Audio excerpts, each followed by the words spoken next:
a lot about both those things, but plenty to get to over these next 3 hours. But Brett, how are you this afternoon? Brian, I'm doing well, and you're right. A very festive day today. Yeah. And hope in sports, it really does spring eternal. And I think that's why a long time ago, and while I never was one, I always really did think highly of the recruiting analysts and how they made recruiting such a fascination and such a phenomenon, and how so many people that did it really well and made a lot of money off of it for a long time. I just wasn't that interested in running down 10th graders in Pigs Knuckle, Arkansas, and watching them on Friday night. But they did, and they profited wildly from it. Congratulations to them. But but where recruiting really won out was hope. Yeah.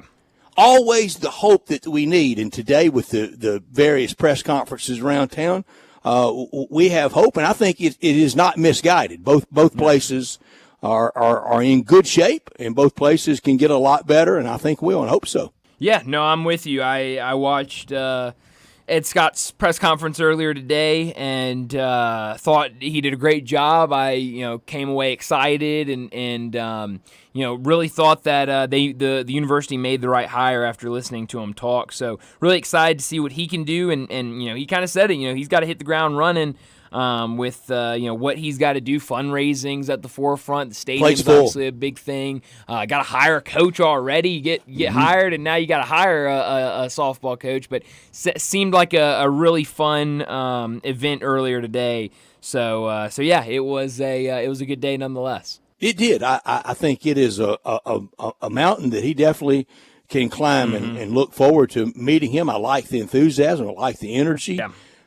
This is not. I don't like that whenever somebody leaves, moves on, really kind of not around to defend themselves anymore, kind of people pick at them, especially in administrative jobs, ADs type. This is not a shot at Laird Veach, but he was very much a policy wonky, bureaucratic, not that affable, backslapping, garrulous. We need all those things that Laird was, and we need salesmen. We need somebody to go out and press the flesh and let Tiger boosters and let Tiger rebounders, Highland 100, the tailgaters, the people on Tiger Lane, the longtime people that get to the basketball games early and always are so supportive. They got to be loved on a little bit, especially right now when you're asking so much of them. These prices just for, just to get the good seats, and then you got to pay for the seats, and you got to go to the games. Yeah, it's tough out there right now in fandom. And the first blush, it feels like he gets it and wants to identify with them, and I hope that he can, because I know there's untapped potential out there. Now, this year it's not going to be for the next couple of years, it's not going to be a great judge. Nothing attendance-wise needs to be attached to Tiger football as long as there's a crew out there with hard hats on, and I'm not talking football helmets. So nobody needs to be guessing what scan count is or what it actually is. It will not matter as long as it's under construction. But we know when it's reopened at full capacity, there's potential, real growth potential in the Tiger football program. Absolutely. And at FedEx Forum, I talked the other day about the lease and some of the things that can be accommodated, because there's a lot of seats there. And there's a lot of seats there up in the upper reaches of the building that the Grizzlies know. With their remodel, we got to get rid of those, that they're almost impossible to give away a lot of nights for an NBA team. It's sure hard to have anybody buy those when you play Texas Rio Grande Valley Tech. No. For that matter, when you play Louisville, it's hard to sell them at the upper reaches of that building. No, you're absolutely right. And so, we'll see what these next couple of years look like. I think, when you talk about the football attendance, it's, something that everyone loves to talk about and I think is highlighted. But you're right. I mean, as long as that stadium is under construction, which we know how big of an importance that is to get that stadium done, you can't focus on attendance. I mean, you wait till that's done, but you're right.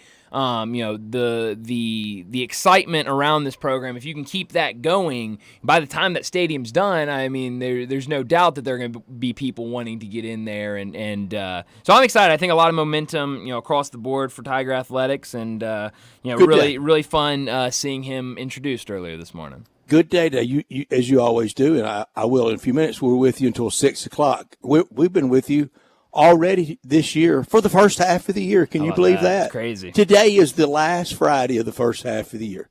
Hard to believe. How'd that happen? It's a great question. I really don't know. But it's here. It is. So we've got something to do today. With that, guess what we have? Oh, yeah. A little exercise. Hard to do. We have top stories of the first half of the year. Only 5. At the end of the year, we'll do 10. We'll catch up. Do you have any that are on both lists? Anything that's local that also translated into national or vice versa? No, I do not. On your list, how many do you think have staying power that will be there at the end of the year when we move it out to 10?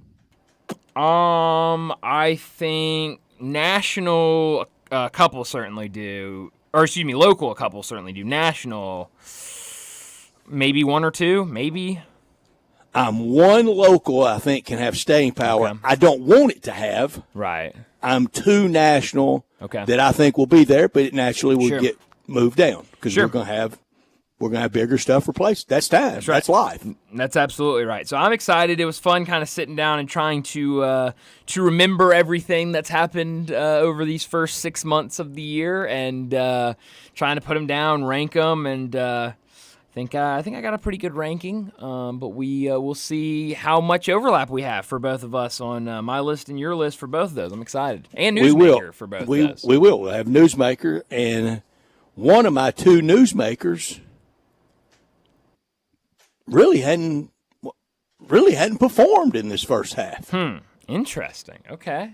So you've had a good half when you hadn't done anything in your Newsmaker of the year. Wow. For the first, or Newsmaker of the half year. Interesting. See, but both my newsmakers. Interesting and odd. Yeah, very. Both my newsmakers I thought were easy. They kind of came immediately, and so I'm curious to see where you're going. Yeah. Because I don't think we have the same one. We'll do national at 4:30 and local at 5:30. Yeah, I'm excited. Brett, last night, kind of a slow night in the sports world. I had some errands to run. Melinda, my girlfriend, needed to go buy a new book. She's reading a series. She needed book 2 of that series, so I went along with her. Hard copy? Hard copy. It was a paperback, but it was a hard copy. Found these while I was at Barnes & Noble last night. So I had to get me a copy. Plenty at the Barnes & Noble. I know you bought it because Jackson Dart's on the cover, right? That's exactly right. I'll be honest, Brett. When we got into the checkout line, I saw they had a different cover at the front of the store. Yeah. And I was like, maybe I should get that one. This one has Ole Miss and Tennessee on the cover. Maybe I should get the other one instead. There's a couple on the cover. Who else on the cover? Yeah, so it's this must be the SEC one because it's Luther Burden, Harold Perkins, James Pierce Jr., Jalen Milroe, and Jackson Dart. So all SEC stars on the cover of this one. We're talking about Phil Steele's football magazine. Yeah. Did he have a more localized cover with Seth Hennigan on it? I didn't see it, so I'm going to assume not. I think he has actually all the covers on the back.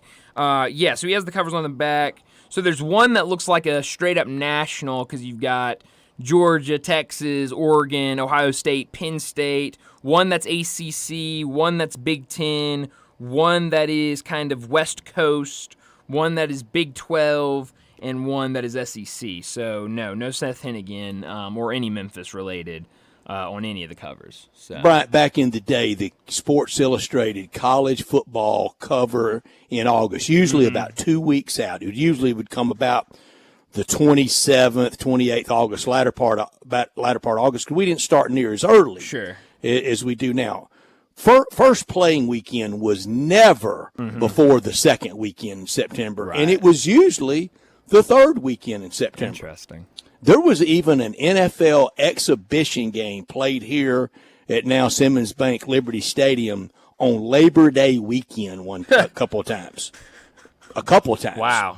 And so, but when that Sports Illustrated cover of the college football preseason top 20 and the number one team would be on the cover, it was so anticipated. And in 1978, coming off an 11-1 year and a Lou Holtz Arkansas team that had upset Oklahoma that previous year in the Orange Bowl and had just every starter back. And that was the gold standard. Right. You know, Phil Steele's gold standard is offensive line starts. And now in the NIL era, he doesn't care where they are. That's right. Just as long as you've had offensive line starts. That's always been his big thing. But back then, returning starters, Arkansas had 9 on defense and 8 on offense and quarterback back and all kind of players. And when the magazine came with Lou Holtz and Ron Calcagney and Ben Cowens on the cover, I mean everybody. I mean, it feels like what we so often want in sports. You want that validation from others. Yep. You know, you kind of rock along and think you're pretty good, but you want others to recognize it too. Of course. And I can't remember. I want somebody out there in and around my age that can remember the day of the week that if you got it in the mail that Sports Illustrated came to your house. But I got home from school and there it was, like on the kitchen table, and ran through the house, with it over my head, like awesome. like I just gotten in the winning lottery check. That's awesome. That's great. But then Sports Illustrated went to the regionalized covers for that not too long ago, and now no hard copy. Right? Yeah. No. So I tried to look through this before we started to see if he had his first guess at a college football playoffs. Unfortunately, he does not. He doesn't? He does not. I can't find it, at least. But again, I'm just skimming through it. Later, when I'm able to really sit down and look through it. And Phil Steele, I love it, but the minutia so much. He might have it on page 81. I was about to say, he might just have it stuck in there somewhere. But I did find 2 interesting nuggets in here already, just kind of skimming through it. So he has his projected units, Phil Steele's 2024 projected units. For the 2024 projected pass offenses, he has Memphis number 1, ahead of Oregon, LSU, Colorado, Arizona, USC, Ole Miss comes in at 7th. So he thinks Memphis is going to throw the ball around a ton. He has Memphis as 7th best projected scoring offense, behind Oregon, SMU, LSU, Miami, Georgia, and Liberty, 2 spots ahead of Ole Miss. And then you go over to his preseason top 40. Top 40, he has Ole Miss 14th preseason top 40, and he has Memphis at number 26 in his top 40. How many non-power 5s in front of Memphis? Because that's where it really matters. I mean, like Liberty and 2. Air Force. He has 2 in front of him. So he has both Ole Miss and Memphis out of a playoff. That's right. Yep. Yeah, so if you were just to take his preseason, because it says up top, because like you said, there's so much in there, and he, abbreviates everything. So at the top of all of these pages, he has to pretty much define what you're about to look at. And he says, my top 40 is based on where I project the teams to finish in the final rankings, and have always done quite well, is what he says. A little pat on the back for Phil Steele. Hey, way to go, Phil. Has Ole Miss at 14. The 2 group of 5 teams that he has in front of Memphis, which I find very interesting. Boise State, he has as number 16. Not happening. And he says they are his favorite for the group of 5 playoff spot. And also in front of Memphis, UTSA. Well, we know what we'll decide that. I bet he has LSU in front of Ole Miss, doesn't he? Let's see. No, he actually doesn't. LSU comes in at 19. So because right some are out there kind of on that 4th or maybe even 5th SEC bid, either Ole Miss or LSU. You know what will decide it? What happens on the field? Playing at Tiger Stadium. That's right. The winner's got a leg up. You know what will decide it between the Tigers and UTSA? Oh, on the field. Playing down in the Dome in San Antonio. That's right. So we don't need any more heartbreak. No. House of Horrors there, do Lord. we? No, I could pass on that. Don't need a 61-yard field goal knocked in off the upright at the buzzer, do we? No, thank you. Nothing more down there. Now kicking for UTSA, Mario Chalmers. No, don't even need it. No, Boise State's going to lose a couple times. I think so too. On upset alert on opening weekend. Okay. Boise State at Georgia Southern. Ooh. I like Not calling it just yet. Okay. Just on upset keep an alert. eye on it. Just a sharp eye. I like that. On Georgia Southern, and that would doom them all year. Oh yeah, no, that would that would hurt. I mean, first game that would really hurt. Phil Steele only has 3 teams ahead of Ole Miss from the SEC.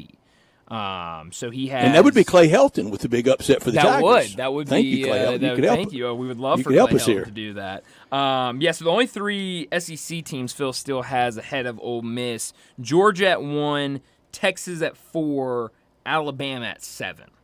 I think just fairly and given honest assessment, sure. How can you not have those 3 ahead of Ole Miss going into preseason? It's hard. I mean, that's hard not to. Here's the math. Georgia, I know it was last year, but it's all we still have to go by. We hadn't played yet this year. Right. Georgia walloped Ole Miss. Yep. Alabama's second half really controlled the game and won fairly easily Yep. over Ole Miss. Well, Texas, they were in the national semifinals and returned a lot. Yep. And they beat Alabama. Sure did. So I mean, I think just fair that at the starters line, those are ahead. They're not at the 3/4 pole. No. But they start out a little Certainly. ahead. And Brian, it could happen. We're going to go through all these scenarios between now and the start of the season. It would be too cruel. Memphis could lose once, Ole Miss could lose once, and both be left out of the playoff. For sure. And that goes back to what we've been saying. Every game this season is so important, and everybody's going to be watching scoreboards around the country because you're going to want to know what other teams are doing. And so it's going to make the season interesting because it's not going to be, you dropped a non-conference game and that doesn't matter. It's going to be you need to take advantage of every single game. And I think some non-conference obviously outweigh others. Like I don't think a Florida State loss dooms the Tigers, but a Troy loss it would not be good for the Tigers. AAC championship game or AAC championship game for sure. So every game is extremely important this year for both Memphis and Ole Miss. And the easy complaint from both groups, heck, I may be leading it for both groups. The Memphis complaint was, stuck where you got about 1,000. Sure. If you just miss a little, you miss by a little, you go to the Cure Bowl. That's right. Yeah. And Ole Miss is going to be, why is why did one of those other conferences get a 4 seed? Right. Why wasn't it the best 12 available? Why did we have conference champions? Sure. Why did we have the spot for the non-power? Sure. And that's going to be the easy excuse for them. Oh yeah. And we've been saying, I mean, those 2 or 3 teams that are right outside the 12, 13, 14, 15, that's what the complaints are going to be immediately after those rankings are announced for the last time. And, Bryant, I promise you, on that Monday after those rankings are released, and it's Memphis in that horrible scenario we just laid out, and Ole Miss in that one, I promise you, as hurtful as it will be, I will say this. Everybody knew the rules when you signed up. Oh, you absolutely did. Everybody knows on opening day what they are. Yeah, no question about it. So it'll be interesting, but kind of fun getting seeing all the Phil Steels out at Barnes and Noble the other day. Well, let me set up today's show. So who got the better of the 2 books? Melinda or you? I selfishly speaking. Did she leave happy too, though? Oh, she left very happy. Okay. So we both left happy. Win-win. Yeah, win-win. No losing. That's the way it should be. That's right. That's exactly right. So I thought for a second that she was trying to get me not to buy it. She was like, "Do we want to just sit down and maybe you can just read through that magazine while we were sitting here?" I was like, first off, do you see how thick this magazine is? There's no sitting down come in and here reading through it 100 days in a row. I was like, I cannot just sit and skim through this magazine. I have to buy and you don't want to be the guy that left it potentially dog-eared like the Lindy's magazine that I got for you. That's exactly right. That's so you make a great case, Brett. Let me set up today's show before we get to top and not top story. 3:30, Alan Bell from AB3 and Driving the Line. He'll join us to talk some wagering. Plenty to talk about with him. We've also got to crown his Tennessee Volunteers after they won the College World Series earlier this week. 3:45, we'll talk about already new Memphis AD. Dr. Ed Scott has already been announced later this afternoon. Zach Edey, Jalen Wells, and Cam Spencer will all be announced. Expected Cam Spencer will be there. It was announced earlier he would not be there, but that deal has been finalized now, so it sounds like he will also be in attendance today. So we'll talk about what we could hear from Zach Edey and those other players later this afternoon. 4 o'clock, Bruce Marshall from Vegas Insider, CBS Sports, and BAMSports.net will join us as we'll talk some college football, maybe talk a little bit about the draft, and also talk some wagering. 4:30, we'll get to our top 5 national sports stories for the first half of the year and our national newsmaker for these first 6 months. 4:45, we'll get to big number of the day. 5 o'clock, Keith Smith, who usually joins us on Thursdays, he'll join us today from Spot Track and the Front Office Show to talk about the NBA free agency right around the corner, some trades already being made, and also everything that happened the last 2 days with the NBA draft. 5:30, we'll get to our top 5 local sports stories for the first half of the year and our local newsmaker for the first half of the year. And then at 5:45, wrap up today's show like we always do with Taco Bell Crunch Time. Let me remind you, we're in our Family Leisure Studios where family and fun come together. Summer is here and it's time to party. 24-foot above-ground pools for $19.99. In Family Leisure, they have so many deals like all ladders, filter systems, and robotic cleaners, 20% off. Select in-stock patio furniture up to 50% off. Play gyms up to $1,000 off. And patio umbrellas, 20% off. Also, 4-person hot tubs only $29.99. And discounting pricing on all in-stock pool toys and floats while supplies last. Head over to Family Leisure, 2120 Whitten Road, just north of I-40. We're Sports Time. He's Bryant. I'm Brett. We're with you until 6 o'clock, and we want you to be a part of our show by texting or calling 901-360-8255. That's the Sissy's Log Cabin text and talk line. And all our guests will appear on the Sissy's Log Cabin guest line at 901-360-8255. This hour of our show brought to you every day by Lexus of Memphis at 2600 Ridgeway and online at lexusofmemphis.com. Great offers on all 2024 models and always special leasing options. Drive in luxury and confidence knowing that every new Lexus comes with complimentary first and second maintenance services. Call them at 901-334-9673. But this weekend, stop by the one and only Lexus dealership in town at 2600 Ridgeway and put yourself in the driver's seat of the all-new 2024 flagship LS500.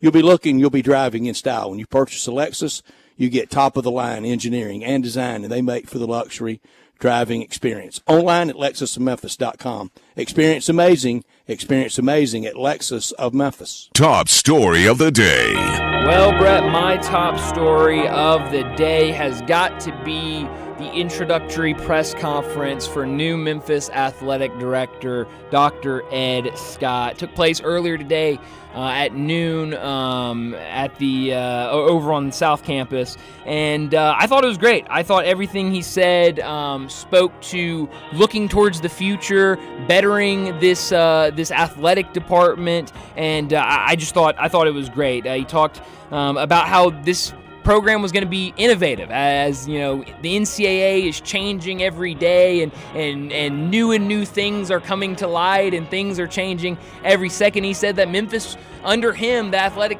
department was not going to be a program that sat back and waited. It was going to be a program that went out and tried to do new things and tried to get ahead of the curve. He talked about conference realignment. He told reporters after the fact that he would love to get in the ACC. That's one of his biggest goals, is getting the University of Memphis into a power conference. But during his press conference, said that all you got to do is take care of yourself, better yourself, and put yourself in that conversation as a team that is wanted by these conferences, which I love to hear. He talked about the stadium and everything that's going into that, and even talked about Jeff Crane, how he's very excited to work with him because he knows Jeff Crane has been a big part of the stadium renovations, and so I loved that. And you know, just said that, one of the best quotes I've seen going around is he said, people ask me why Memphis, why not, and why not right now. And so it sounds like he's all in and very excited for this opportunity, and I love it. I thought it was a slam dunk, grand slam press conference, whatever sports phrase you want to use. I think he knocked it out of the park. Touchdown, sure. It was a slap shot, whatever. How about that? My top story, both of the events today. Memphis welcomes two new people to town today. Dr. Ed Scott, athletics director at the University of Memphis, historic hire in consequential, maybe the most consequential times for the University Athletics Department ever. In this sea change times that we're in college sports, we know things can move quickly, and I hope he can make those things happen. Zach Edey welcomed to town, two-time National College Player of the Year, steeped in credentials. Both are steeped in credentials, and both have the same mission: deliver championships to a sports-crazed area. Not top story of the day. You're absolutely right about that, and leads me into my not top story of the day. Yes, it is the introductory press conference for Zach Edey and the two players they drafted in the second round, but it's also the start for the rest of this offseason. Yes, the draft is fun. We can talk all about Zach Edey and will he be good, will he not be good, yada, yada, yada. What can these 2 second-round picks do? How do you use them? How do you develop them? But at the end of the day, there are so many more questions for this Grizzlies team, and we know this offseason is going to be a very important one. Yes, one of the biggest questions was going to be, how do you use this lottery pick that I don't think many people thought you were going to have a couple years ago when we were talking about this team and where it could go and where it was in the West. But then you had last season where you were injury-riddled. You get this top 10 pick. You use it. We know what they've done with it now. But now the real questions come up. Luke Kennard, what are you going to do with his contract? Will he be back on this team next year or will he not? There are some other players that have been talked about as maybe players you use for trades, maybe some guys that maybe their time here has come to an end. Do you move those guys to bring in maybe another big, maybe other players that can fill out this roster, create more space? What do you do this offseason? Because everyone talks about the draft, but this offseason for the Grizzlies is really just getting started today.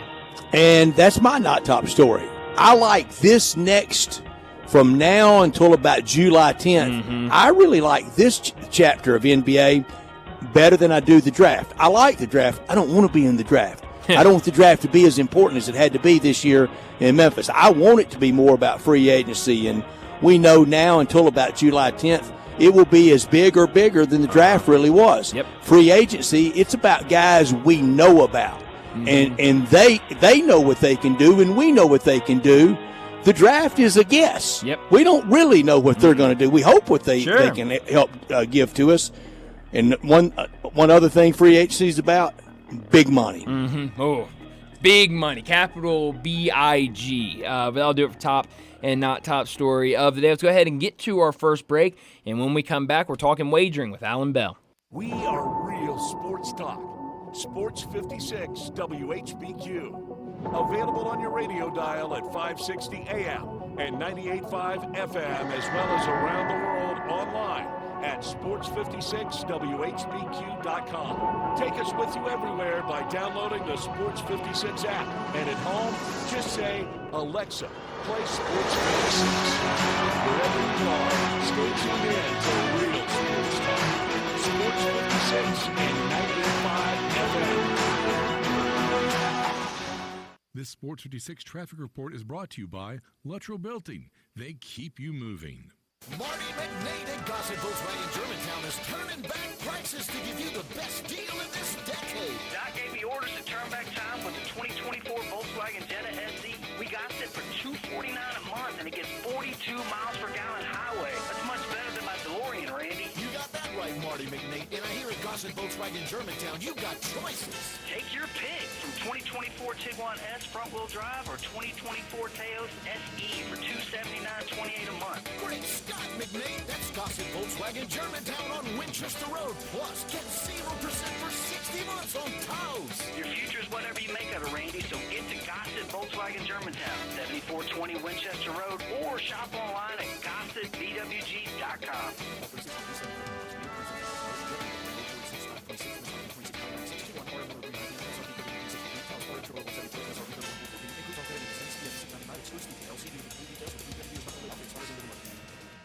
Hi, this is Troy Fiveash, owner of Fiveash Roofing. In these uncertain economic times, there are so many things as a contractor and a business owner that I cannot control. The rising cost of materials, not to mention fuel and transportation costs.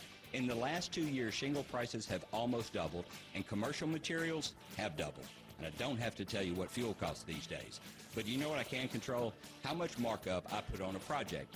I have always prided myself in knowing I never gouge a customer. But in an effort to ensure my crews have work and my customers are being treated fairly, I have lowered my profit margin, hoping to give you a price you can live with and keeping my crews busy. So if you need a roof or gutters, please give us a call. Fiveash Roofing, fair, honest, and ethical. Fiveash Roofing, a proud sponsor of Tiger Athletics and a member of the Tigers home team. 367-0050 or MemphisRoofer.com. 367-0050 or MemphisRoofer.com.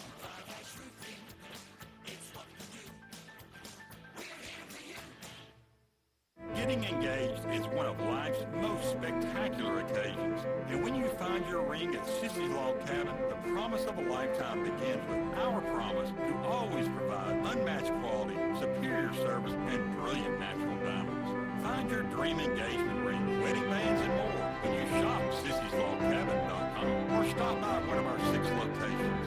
Begin the rest of your life right only at Sissy's Log Cabin, because life's too short for ordinary jewelry.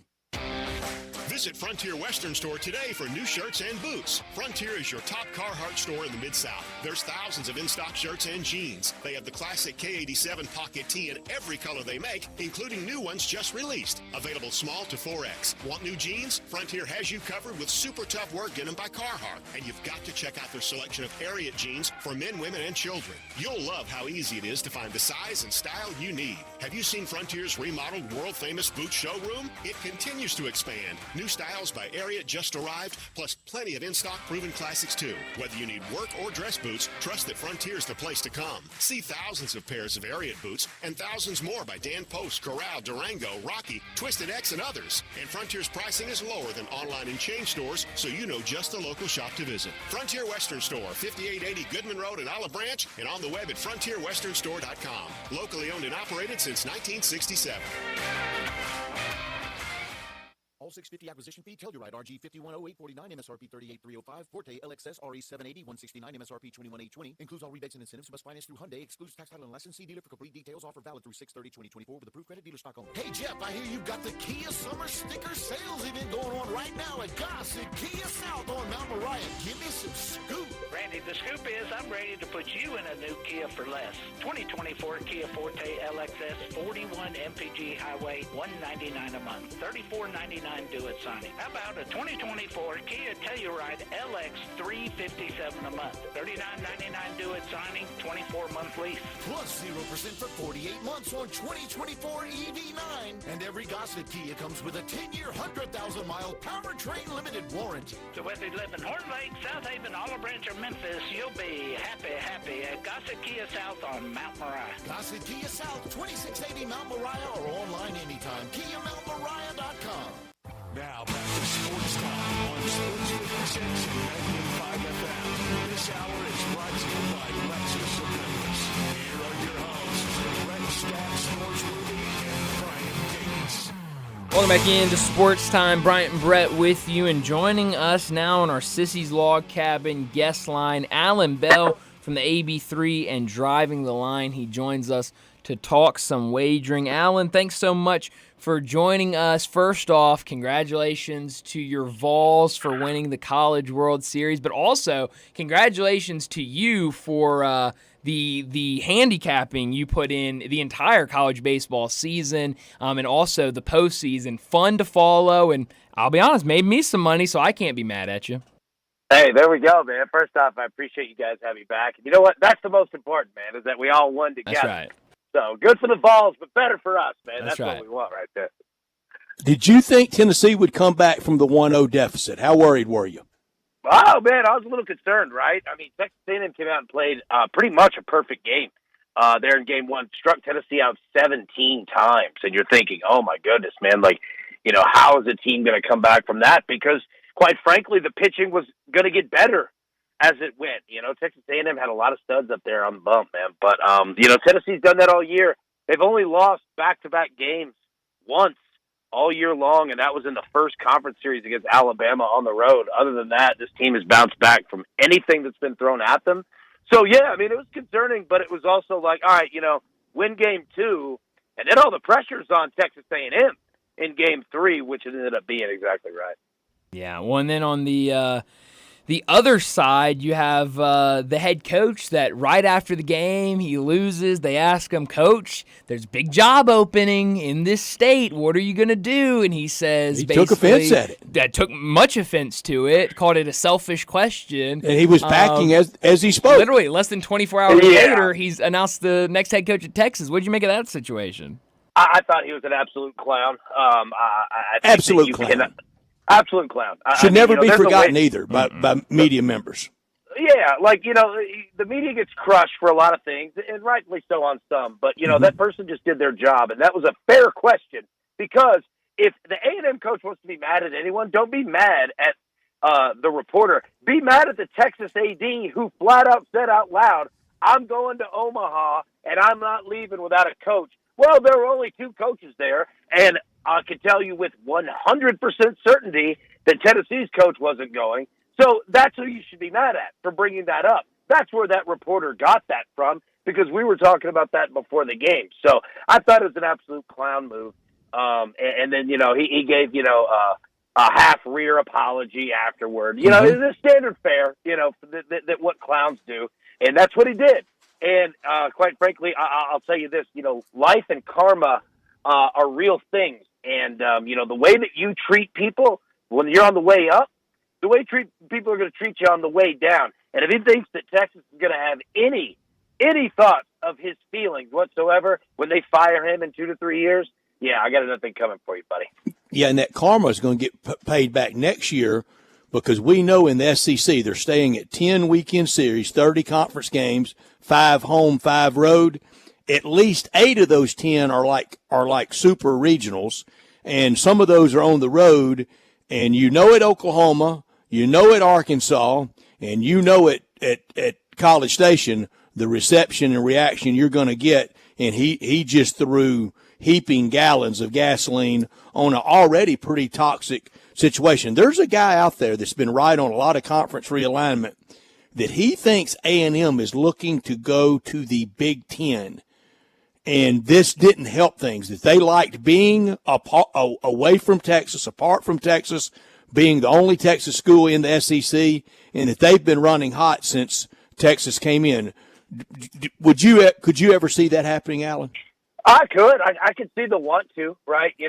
Is the money right? That's going to be a big thing. That's it.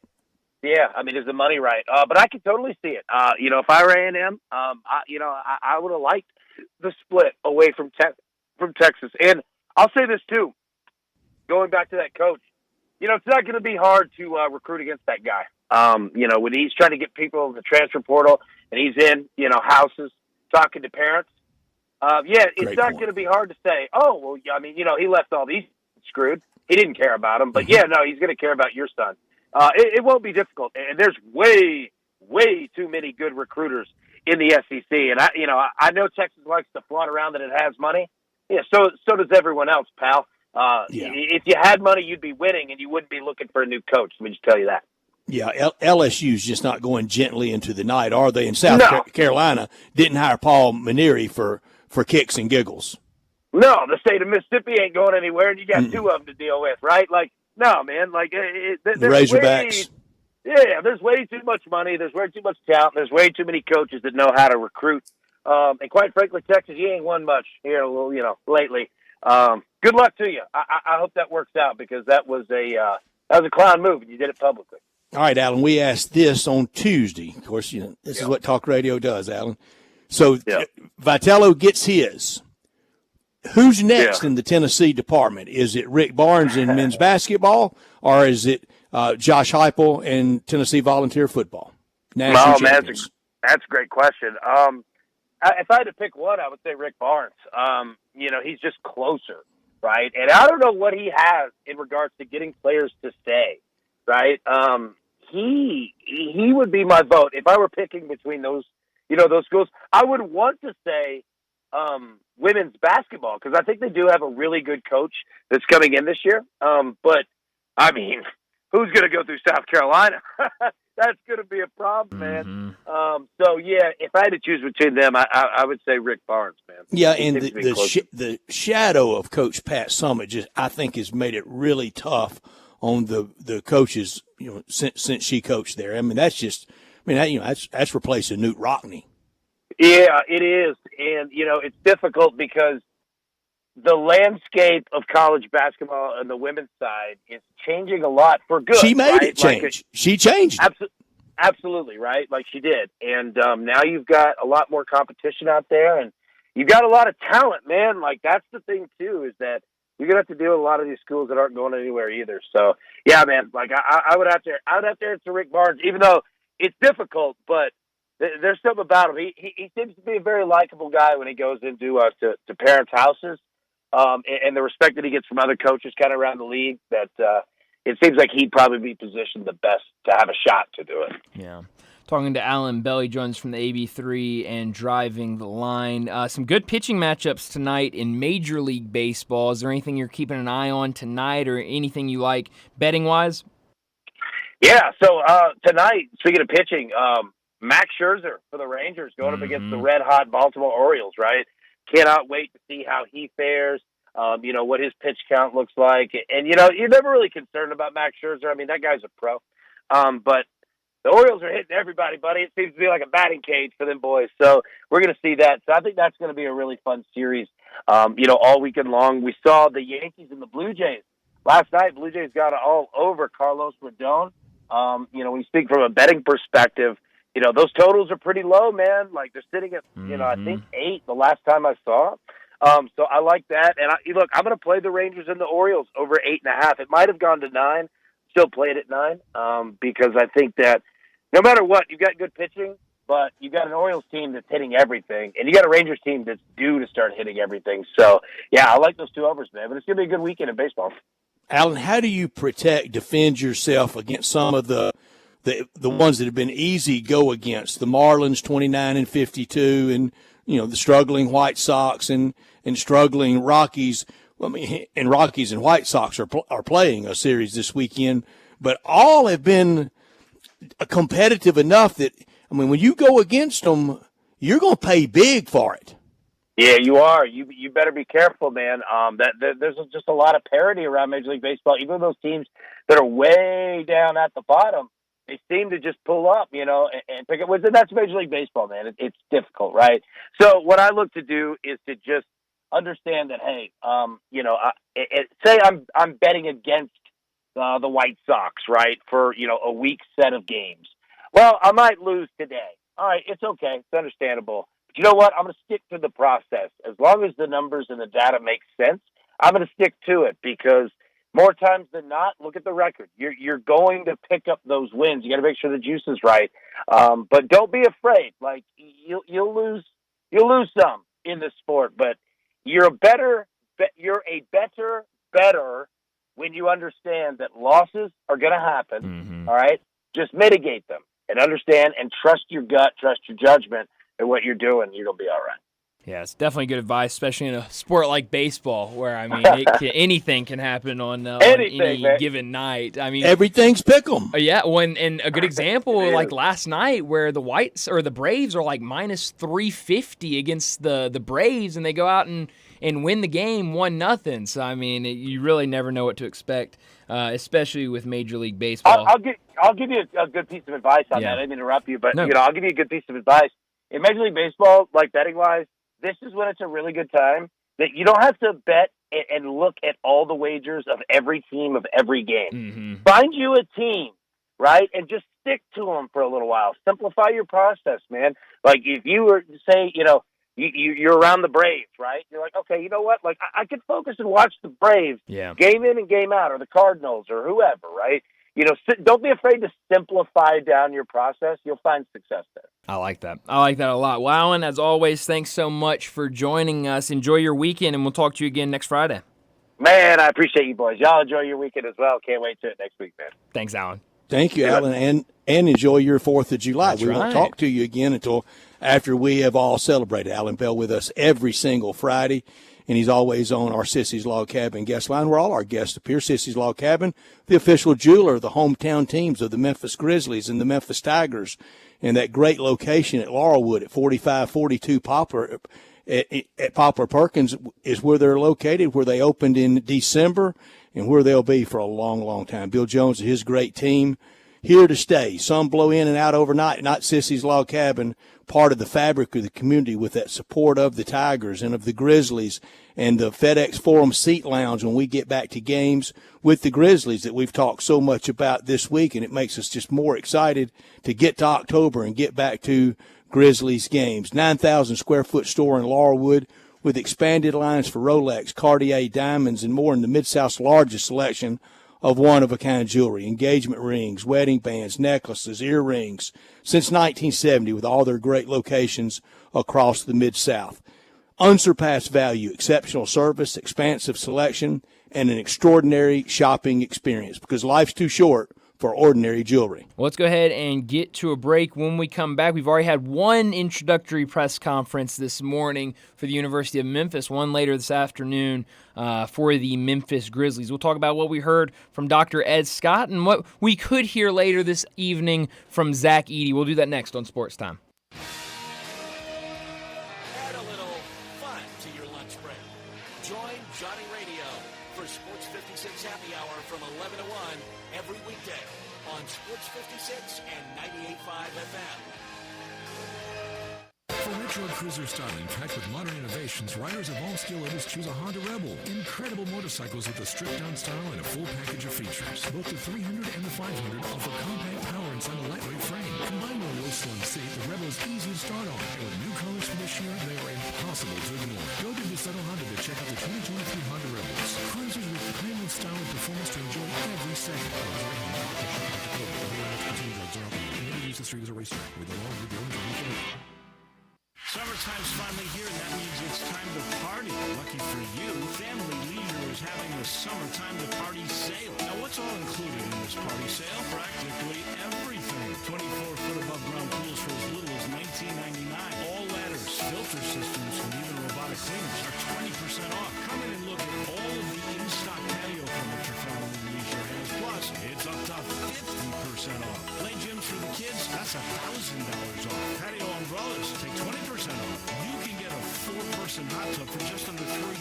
We know you're really going to just use it for yourself. Family Leisure has discounted pricing on all in-stock pool toys and floats while the supplies last, so you better get in quick. Plus, Family Leisure has special financing available. Just ask an associate for all the details. Summertime means party time, and Family Leisure is ready for any party. Family Leisure, Whitten Road at I-40, where family and fun all come together. Summer's heating up, and so are the savings at Choate's. We've got 3 incredible offers to make your season spectacular. First up, our Grill and Chill with Choate's Summer Special. Upgrade your HVAC system and choose between a free Yeti cooler or a Green Egg grill on select systems. Then power through any outage with Choate's generators. Be one of the first 50 customers to buy a generator and score a massive 75-inch TV or an iPad. Also, don't forget about our tankless water heater offer. Purchase a tankless water heater from Choate's and receive a premium toilet free. Don't wait. These offers are too good to last. Turn to the experts with Choate's and call 347-8086 or visit us online today for your free estimate. Now introducing Choate's air conditioning, heating, plumbing, and generators. Choate's, let our family serve your family. Did you know that feeling sluggish or weighed down could be a sign that your digestive system isn't working at its best? Taking Metamucil every day can help. Metamucil fiber powders help promote your daily digestive health using a plant-based fiber called psyllium. The gelling action of this special fiber traps and removes waste, so you can feel lighter and more energetic. Metamucil, promoting digestive health for a better you. Learn more at metamucil.com. These statements have not been evaluated by the Food and Drug Administration. These products are not intended to diagnose, treat, cure, or prevent any disease. I got him on the line, Jason, the main man Marshall, and he's ready to rock and gossip Volkswagen on the pike. Randy, it's vacation time, so take the road wherever it leads you with 42 miles per gallon on the highway in a brand new 2023 2024 Volkswagen Jetta SE for only $249 a month. That's an awesome deal at Gossett Volkswagen on the bike. And Jason, my main man Marshall, everybody in Memphis knows when it comes to a great deal, it's all about choices. Take your pick from 2024 Tiguan S front-wheel drive or a 2024 Taos SE for only $279.28 a month, plus 0% for 60 months on all new 24 Taos. And you know my motto, make me an offer, because nothing reasonable will be refused. Ask for Jason, the main man Marshall, at Gossett Volkswagen, 1875 Covington Pike. Online, GossettVWMemphis.com. Where we're charging for it and charging less every day.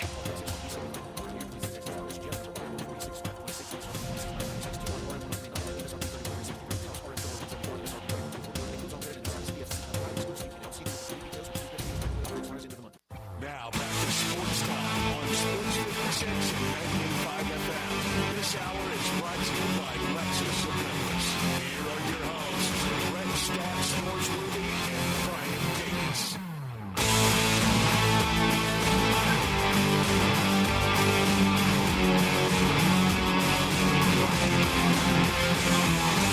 It's a day full of welcomes today in the city of Memphis. Athletic Director Dr. Ed Scott announced earlier today. I thought a really great press conference for him. And then this afternoon we'll get our first thoughts from Zach Edey as he's welcomed, and obviously he'll Very polished young man. Very, very, and a very interesting class this year. When you kind of look at the guys that the Grizzlies brought in, it sounds like all three will be there today. I'm waving the flag. I'm learning to love it. I love it, but I mean, you've got Zach Edey, a 4-year guy that was not recruited very highly at all out of high school, goes to Purdue and is a lifer there.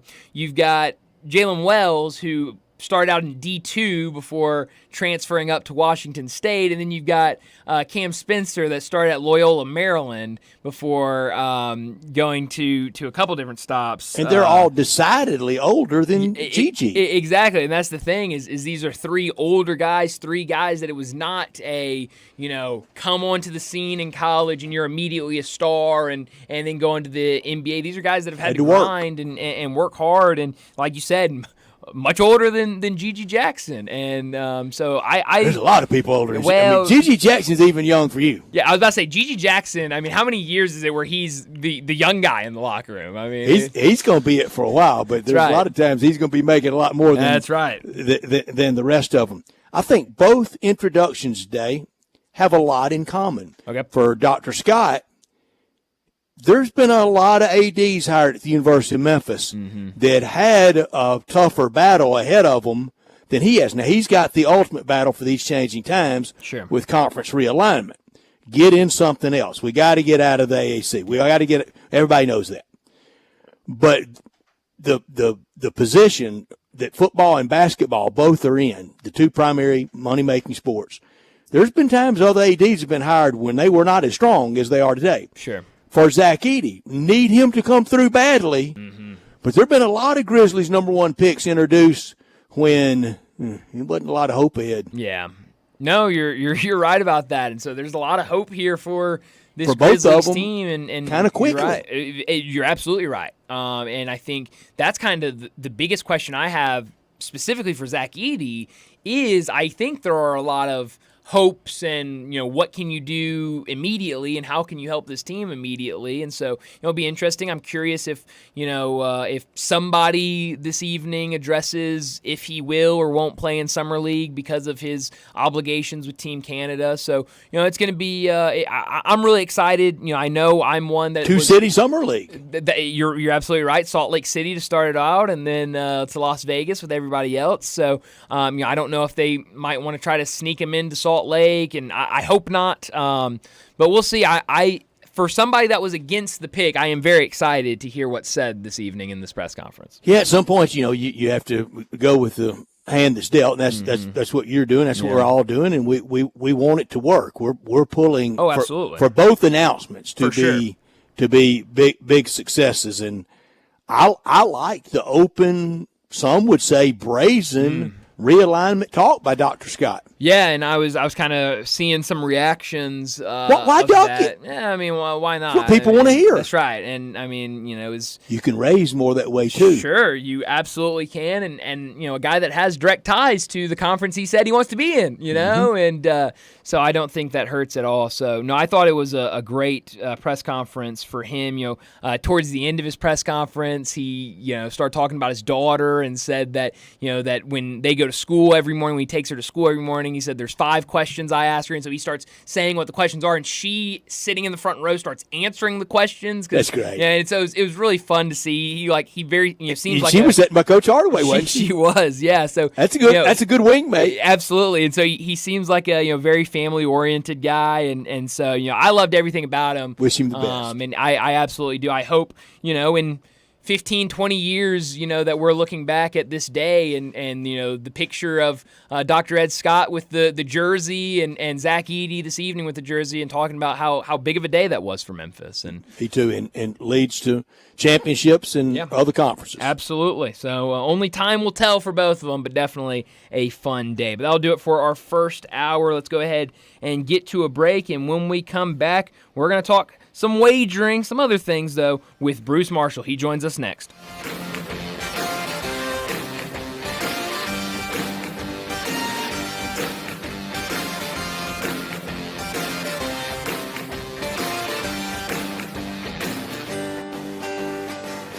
Sometimes I wish I had a gun. Well, I'm armed, but before I bought one, I still went to Top Gun Academy to learn to protect myself without a gun. How is that possible? Top Gun's personal protection training. It's perfect if you want to protect yourself without firearms. I don't know. And it's perfect if you feel the need to carry a gun for self-defense, because the last thing you really want to do is shoot. That is scary. Not at Top Gun. It's very comfortable, and you learn to load, handle, and shoot a handgun safely. Protect yourself. Go to Top Gun Academy. They're at 2770 Witten Road. Everyone loves home improvement. South Haven Supply and Warehouse 51 makes it easy. A real hardware store run by 3 generations of a real hardware family where you can get it all. Whether it's repairs, remodeling, or new building, kitchens, bathrooms, tiles, tubs, vanities, sinks, mirrors, lighting, furniture, even door hardware. All the latest designs as well as timeless classics. And if outdoor fun is on your mind, they have the big green egg and accessories. South Haven Supply and Warehouse 51, 8560 Highway 51. Easy home improvement. Hi, this is Troy Fiveash, owner of Fiveash Roofing. In these uncertain economic times, there are so many things as a contractor and a business owner that I cannot control. The rising cost of materials, not to mention fuel and transportation costs. In the last 2 years, shingle prices have almost doubled, and commercial materials have doubled. And I don't have to tell you what fuel costs these days. But you know what I can control? How much markup I put on a project. I have always prided myself in knowing I never gouge a customer. But in an effort to ensure my crews have work and my customers are being treated fairly, I have lowered my profit margin, hoping to give you a price you can live with and keeping my crews busy. So if you need a roof or gutters, please give us a call. Five Ash Roofing, fair, honest, and ethical. Five Ash Roofing, a proud sponsor of Tiger Athletics and a member of the Tigers home team. 367-0050 or MemphisRoofer.com. 367-0050 or MemphisRoofer.com.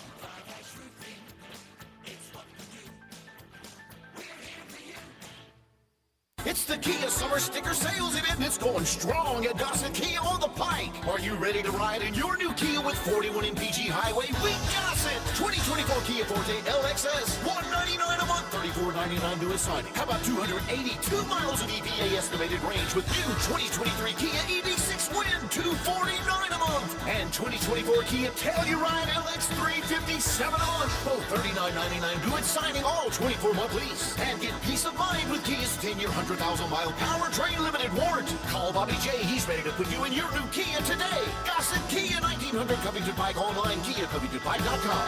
If you want it, we got it at Gossett Motor Cars.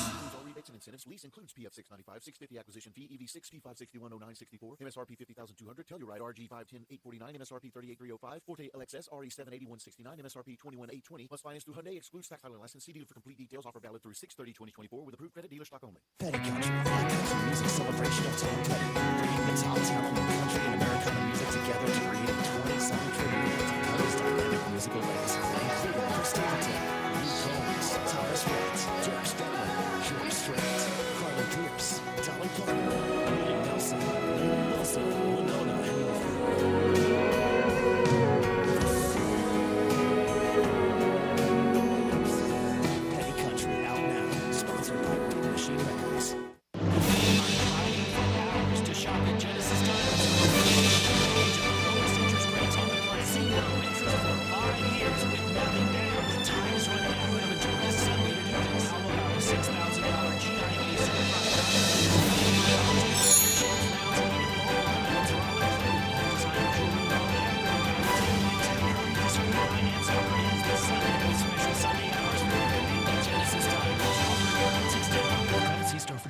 This Sports 56 traffic report is brought to you by Luttrell Belting. They keep you moving. Sports 56 traffic. Last hour or so, as far as serious wrecks now, it has picked up just a bit in the Midtown area on 240 South here at South Parkway. It sure has helped a lot this week with that 55 bridge being back open as traffic volume increases down through South Haven on 55 South headed down into DeSoto County. Weimer's Jewelry right here in Memphis specializes in bridal ring purchases, and they've been around since 1984. Shop local this weekend. Save a lot of money at Weimer's Jewelry. I'm Commander Chuck with your on-time traffic.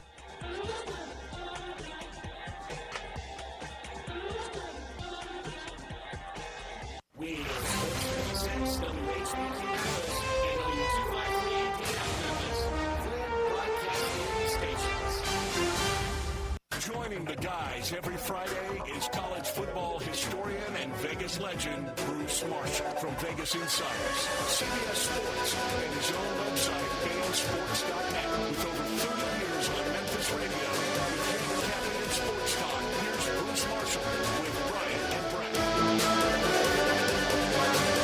Bruce Marshall joins us now to talk a lot. We got to catch up with Bruce from Vegas Insider, CBS Sports, and BamSports.net. Bruce, thanks so much for joining us. I don't even know where to start. I'll start with some basketball talk. The LA Lakers, since we last talked to you, have hired J.J. Redick as their head coach. They also drafted Bronny James in the second round yesterday afternoon. We kind of knew that was coming. J.J. Redick, the interesting one, because it initially sounded like he was the guy. He was the guy they were targeting if you listen to Shams Charania from The Athletic. But then Dan Hurley comes into play. He ends up turning it down. They go back to J.J. Now he'll be the coach. What do you think of that hire? And what do you see J.J. Redick as a NBA coach? Don't like it. No, I'm biased. I don't like much that the Lakers do, but this looks like it was LeBron engineering it. He's friends with Redick. They've got a podcast going together. Now, the Hurley thing, a few weeks later, I'm still trying to figure out how that all came about. And, as quickly as it went to the forefront, it went then off the burner. So, I don't know. I'm not a big Redick fan, but we'll see. He's never been a head coach before, and this cries out that LeBron is pushing all the levers there. And of course, we'll get to Bronny in a second. But as far as Redick goes, jury is still way out on this one. The guy's never been a coach before, so how can we judge that one any other way? Bruce, I don't know which game of one-on-one I most want to see at the Lakers practice facility there at UCLA. I don't know if I want to see Bronny against Dalton Knecht, the two draft picks, or Bronny against his head coach. Well, by me, I could do without Bronny against any of them. I don't think he beats either one of them. I know. And that's the thing in L.A., and elsewhere. I mean, all they're talking about is Bronny, and I think they made a superb pick with Knecht in the first round. And I read some of the reports around the NBA about why Knecht kind of slid out of a lottery pick into mid first round. Some people thought his defense maybe not great, and then others are saying, well, his age. I mean, he's only 23. He is pre-cooked coming in here. He's ready to contribute right away. I mean, how is that a negative? I think some of these NBA, and we see this a lot with teams, NFL draft, NBA, they make mistakes all the time. This kid is ready to play. And he, last year, most impressively, I thought, when he got to Tennessee, he actually upped his game surrounded by better players, and became arguably the best player in the SEC last year, irrespective of the Kentucky guys. I think Knecht was the best player in the SEC last year. So I think that's a smashing pick the Lakers made, yet nobody's really talking about it. They're talking about the Bronny stuff, and all very regrettable, I think, and just part and parcel for a place like L.A. that is into this hero worship stuff. But I tell you, whatever they're saying on some of the networks and other places, there's a lot of Laker fans who see right through all this stuff, and they've about had it with LeBron pushing the buttons and the team not winning in the playoffs. And the last couple of years they got the bubble title, but that's kind of tainted. So, Bruce, you're very good with numbers. You spend your whole life professionally and with handicapping. You know numbers. You're a smart guy. Has baseball has always been the statistics, analytics, very sabermetrician driven. Is basketball at the NBA level trying too hard to be like that?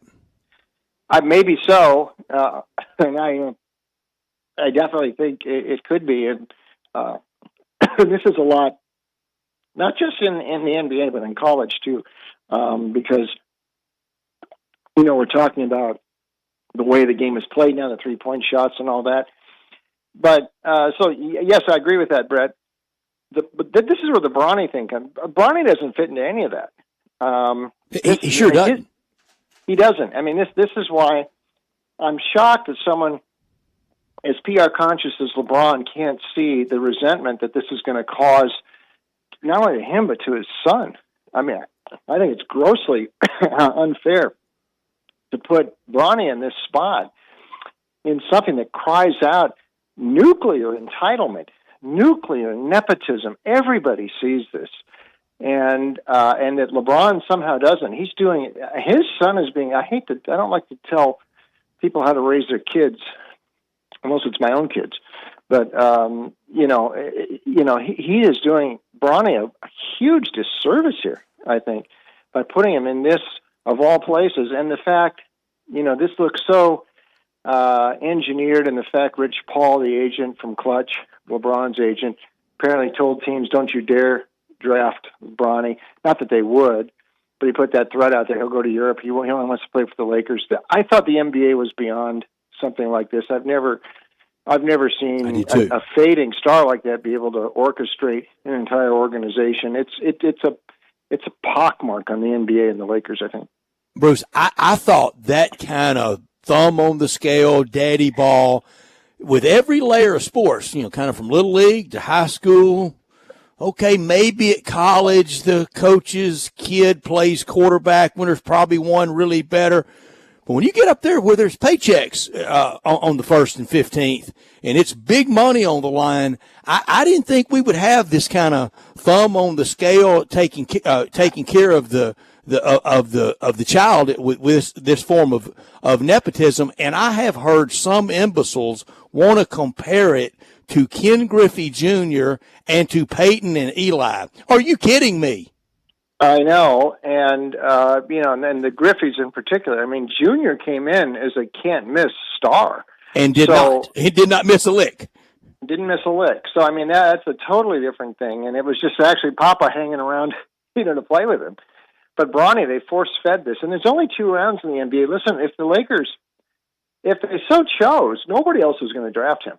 Sign him as a free agent, draft somebody else in the second round. But no, they had to put the spectacle of this out there. I think it is just a low point in the NBA, and I'm really shocked that LeBron isn't seeing the whole picture here. It's a very self-centered move, and the fact the Lakers have let him. This is the tail wagging the dog like I've never seen. He's picking the coach. I mean, how many coaches they run through there? He's telling them who to draft. He's at the end of his career. I mean, it's like. There it is. I mean, we everybody knows what's going on there, and I think a lot of Laker fans are going to rebel at this. I really do. Here in Memphis, the Grizzlies took Zach Edey at number 9. It felt like that was the most controversial pick in the first round. People either loved it or they hated it. It was very rare to see someone that just said, oh, okay, we'll see how it plays out. What did you make of the Grizzlies' selection at 9 to take the big man from Purdue? I like it. I mean, he's had several years in college. He's a big bruiser. Yeah, he's not quick. There's some, he may have a liability, but he's obviously got some offensive skills around the bucket. You can see him, and if Ja comes back healthy and running the pick and roll with him out at the top, I mean, they can find minutes for him, and I think it's a pretty intriguing pick. And when you look at how much so many of these NBA teams reach in the first round there for guys who may not blossom for a couple of years. A lot of players we never even seen or heard of, the ones from overseas and all that. This kid we've seen for a couple of years. I mean, he's one of the most productive college big men in this generation. So I think he'll, definitely a rotation piece, maybe a little bit more than that. I like the pick by Memphis. And the last two big men, Jonas Valanciunas and then Steven Adams, I'm not comparing his game offensively at all to Valanciunas. But to Steven Adams, with the exception of, and people, please hear me clearly, with the exception of a lot of experience and really knowing how to play the NBA game, how much difference in Zach Edey and Steven Adams is it really, Bruce? Yeah, and Edey's a lot younger and a lot less miles on his tread on the tires there. I mean, Adams, at this stage of his career, he's getting hurt an awful lot. So, I definitely see I know the direction I'd rather go there. And I think he can in the right role, and let's see if Coach Jenkins can use him that way, which I think he will. I think that Edey could be a pretty productive pro. We'll see. But Grizzlies' success comes down to Ja Morant's return, doesn't it? Yes, and everybody else staying healthy. I mean, they've had a rash of injuries, and that was the big, and Ja was the biggest one. And I still have some questions about Ja and some of the stuff that's gone on in his career too. And sometimes I think it might be better for him just to get out of Memphis. But if he can keep straight here and stay healthy, that's the other thing too. They've had so many injury problems the last couple of years. He's got to stay healthy first of all too, and so do the others, Bain and anybody else. They've got to stay healthy. That's one of the things. Circling back to Connect, because I've talked to some Laker fans are saying, well, Connect's not going to be able to make much. I mean, he's not going to see the ball too much. You got LeBron and you got AD. And I said, listen, the NBA, how many of these guys play 80 games a year? How many play 75? How many play 70? I mean, I think AD just had the year he played the most games, in a decade, and that was in the 60s. I mean, LeBron could easily miss 20-some games next year. Mm-hmm. And that's the whole thing about the NBA. Depth is important. And that's why getting some guys who can contribute right away helps because, depth is tested. The Grizzlies are a good example last year. You get injuries like that, you want some guys to step in and draft a guy who you can plug in right away. And that's why I think Edey will help, and Connect to a certain degree could help the Lakers. Yeah. Talking to Bruce Marshall, he joins us from Vegas Insider, CBS Sports, and BAMSports.net. We're only a couple of months away from the college football season. Every day we're getting a little closer. Make that 8 weeks tomorrow, Brian. Is that right? Holy cow. I did not know. And you know what 8 weeks ago was? Oh, I have no idea. The Kentucky Derby. Is that right? That's how close it is. Wow, that makes me even feel a little better about it. But Brett and I were talking earlier. I was able to get my hands on the new Phil Steele magazine last night at the Barnes & Noble, and I'm seeing some people pretty high on SMU, their first year of the ACC. I've heard some people calling them maybe a dark horse in the ACC. I think in Phil Steele's power rankings, he had them in like the 20s. What do you think this season looks like for SMU in year one in the ACC? It's funny you bring that up because I was just thinking about that. They're going to play in that week 0 against Nevada, which has a new coach coming in, Jeff Choate. So I kind of like the direction there, SMU, and this is sort of an avant-garde thing. They've made the move into the ACC, and the boosters have said, "Don't worry about the about the TV deal. We'll make up the difference." So they did. They showed a lot last year. They did not play well in the bowl game, but I don't give much credence to whatever happened in the bowls. But no, I think SMU's got a lot going for it, and I think they're of these teams that have come into the ACC this year. I don't expect Stanford and Cal to do much at all. SMU with Stone back at quarterback, very, very productive. That defense actually was pretty good last year too. They've got some rebuilding and reloading to do there, but the schedule looks like it's. I think they've got 4 of their first 5 at home. They win that first one at Nevada, and they're a heavy favorite in that one. I already see some numbers there. I mean, they come out of the block 5-0, and they could cause some noise in the ACC. This is the one team in a new league, I think, could make some noise. They do get Florida State at the end of September. That's in Dallas. That's a big one. And we might be talking about that a lot come, September 28th. Sure could be. Bruce, you talk about SMU and Cal both into the ACC, and over Thanksgiving weekend, big rivalry weekend, the weekend that made college football famous, that's who will be playing. Throw out the record books when Cal and SMU play. Yeah, there you go. November 30th, Cal and SMU.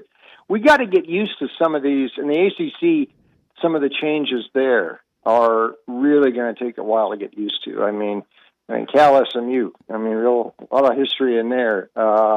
Stanford, against Wake Forest. I mean, these are some Cal, Boston College. I mean, these are what? These teams are playing in the same league now? I still hadn't gotten used to Pitt and Boston College, much less SMU Cal.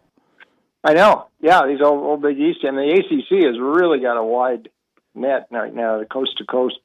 So that is odd. Cal, at least, I think, might make a little noise. Stanford is the one I'd really be worried about not hitting. And they've had some trouble there the last couple of years, and they may really take a licking this year in the ACC.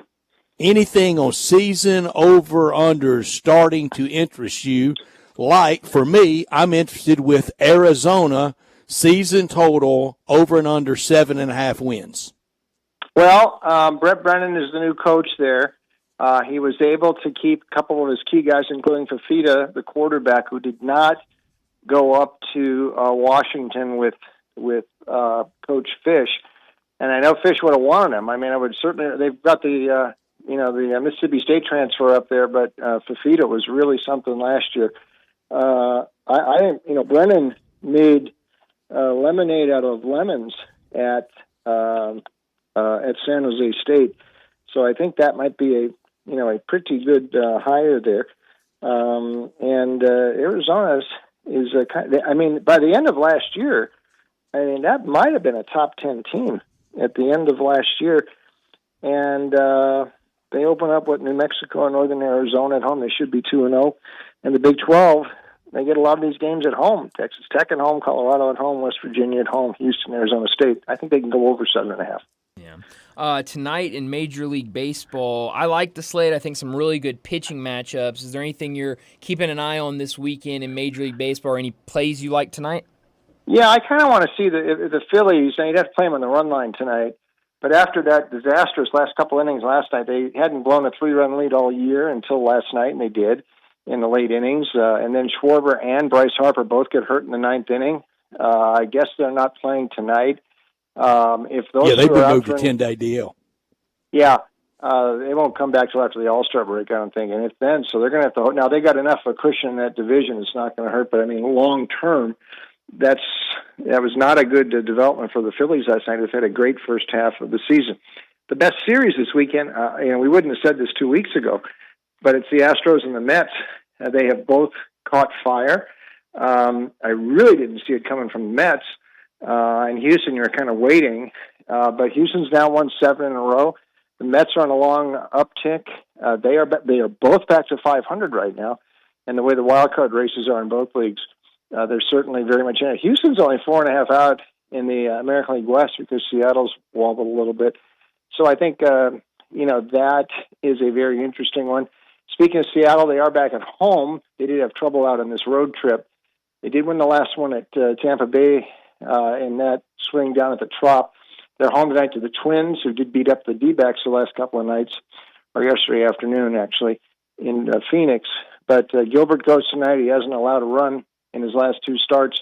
And Seattle is 13-1. Its last 14 at home at T-Mobile Park. No place like home for the Mariners, so watch that one tonight as well. Bruce, one thing that we're already on alert for, the Yankees. They've fallen out of first place, but we think they will win the American League East. Even if they don't, it could be a long time for them when they get to October that they've played in really pressure-packed games, unless they duel it out to the last day with Baltimore, if Baltimore can hang with them. Well, here's the Yankees in the last week and a half or 2 weeks. The pitching staff has fallen apart. And look at some of these run totals. They're giving up another 9 last night. I mean, the Mets were all over them, 9 and 11, 12 of those 2 games at the Subway Series. All of a sudden, nobody's pitching for them. And now, if that continues up through the All-Star break, I could see them shopping for some more arms at the deadline. They're going to try to be a buyer there. But after they were looking really strong for a while, it has been a bad couple of weeks. And Baltimore also had a little losing streak recently here. They have turned it around a bit. 2 other things in the American League. Red Sox have played very well lately. They are certainly in. I don't think they're going to win the East. They could be a wild card, but they've won 8 of 10, so they've turned it around. And I do not like what Chris Young did with Texas this week. Right when the Rangers look like they might be developing a little momentum, he comes out and rips the team, public flogging really, and questioning the offense, making a bunch of roster moves there. The vibe is not good. Since then, they went out and got swept at Milwaukee and got destroyed at Baltimore last night. Scherzer goes tonight, his second start. He looked good last week in his debut this season against the Royals, but he only went 5 innings. I don't know why Chris Young did that, but right to this point, all of that does not seem like it's helped the Rangers and kind of set the vibe the wrong way. On your big trip, did you see any soccer in person? No, but I saw plenty of it because I decided going to Germany would be just too much of a hassle. And in Lugano, where I was in Switzerland with the grandbabies, they had all TVs downtown in the plaza with the big screen, and it was actually more fun watching it there because there's people from all over Europe watching the games, especially when Italy played. Of course, Switzerland played, Germany played, Portugal. There were lots of fans there watching, so the flavor was really good, and it was a lot less hectic than going to a stadium. So I got to enjoy everything. They had games every day, 3, 6, and 9 at night, and it was well nigh perfect for me. Play with the grandbabies in the day and watch soccer at night. Best week I've had in a long time. Sure is. Yeah. That's a good deal. Bruce, how many people you think would be gathered around the big screens watching, and how many different languages spoken? A lot of them. I mean, there's 3 TV networks in Switzerland. One is Italian, one is French, and one is German. So that's just on TV there. But you had all that. You had Portuguese. I have Serbians there. There were Polish people there, Croatians there. I mean, the whole thing. But you didn't see a lot. There were hardly any England fans there. There were no Scotland fans there. They were all in Germany, I think. France, too. One thing, I mean, the media there, they are getting on England like you can't believe. They're getting on it. Italy like you can't believe. France, the Dutch. Spain is pretty happy right now. They're playing well. But I would listen to in the morning, I'd go for a walk. I'd listen to the BBC podcast, or the Gary Lineker and Shearer podcast. Really good stuff, but a lot of the big names have yet to fire yet in this tournament. We'll see in the Euros. We're at the business end now in the knockout stage, so it all really gets serious starting tomorrow. Bruce, this is how ignorant I am to soccer. Today I popped up ESPN. I saw the headlines, and I see billionaire gifts Georgia $10 million. I thought, how about that? Boy, in NIL, somebody's getting serious out there. $10 million for win over Portugal. Oh, jeez. Yeah, that's different Georgia. Right. Different Georgia. That's the one, Bulldogs. the old Soviet Georgia. But yeah, they're in and they play Spain in Sunday. And just in case anybody's thinking Georgia's ready for an upset, Spain played them in the qualifiers and outscored them 10-2 across the 2 qualifiers. So I think it ends right here for Georgia. Yikes. Well, see, Brett, I thought you were going to talk about the disaster of a performance last night by Team USA against Panama, 2-1 loss. Bruce, what happened there? Yeah, I was very surprised, and it's a real letdown. Now, they are in a risk of not getting out of their group. They had a 1-0 lead. Now, they were down to 10 men, but that was still, it shouldn't have happened. Neither should Mexico have lost to Venezuela the night before. I mean, that was not good either. Right. So you got 2 teams that they really wanted to get out of the first round into the knockout. They're going to have trouble doing it. And at the same time, Uruguay looked really good last night. We know Brazil and Argentina. Brazil didn't even look that good the other night. They had a 0-0. So kind of up for grabs in Copa America too. But the Americans better get out of the group phase here. Better. Just to save face, because remember, we're hosting the World Cup in 2 years. So they want to go in with some momentum. That's right. Well, Bruce, how can we find more of you? Yeah, check me out online, VegasInsider.com. It's just baseball now for a while. We've got plenty of that. picks there, MLB every day. You can also see my stuff, CBS Sportsline, sportsline.com, and a new site called winnersandwhiners.com. Well, Bruce, thanks so much for joining us. Enjoy your weekend. Enjoy the 4th of July, and we'll talk to you next Friday. Yeah, happy 4th of July, guys. Thank you. Thanks, Bruce. Thank you. Bruce Marshall from Las Vegas. He's been everywhere, man, hasn't he? Yes, good Lord. How about that scene? Man, I mean, bunch of different languages being spoken, multiple different language news networks. It's crazy. And he's that big a fan. He will tell you that his favorite is the other football. That's awesome. That's great. And but he will be with us at SEC Media Days and with us every Friday, and it's a delight. You can tell. Oh yeah. I mean, it's the old saying: if they keep score, he loves it. So Brett, you weren't tuned in to the disaster of a performance by Team USA last night. I wasn't at that same podcast Bruce was at. No. But I really did. I saw Billionaire Gifts Georgia. That's hilarious. Kirby just wins everything. Pulled an upset over Portugal, the Bulldogs. $10 million to Portugal. How about that? Good for them. How about that? 4th of July indeed. Next Thursday, our country's Independence Day, and everyone at All-Star Chevrolet wishes our audience a very happy and safe 4th of July as we all celebrate, and we sure want everybody to celebrate very safely. Our great nation's birthday at All-Star Chevrolet. You can find exactly what you want to drive the rest of the summer in. All the Silverados, that's where they are. They're at All-Star Chevrolet. All-Star's at the first exit you cross into Mississippi on Highway 78. That's Kraft Goodman Road. You take that. You're at All-Star, where some are marked 12% off invoice. It's a buyer's market right now, and financing as low as 1.9 and no payments for 90 days on new Trailblazers, Equinox, Silverados, and more. Nothing beats family trips in that great new Tahoe, and everybody are a lot of extra $500 bonuses out there for just about everybody. College students, grads, military, first responders, teachers, healthcare workers.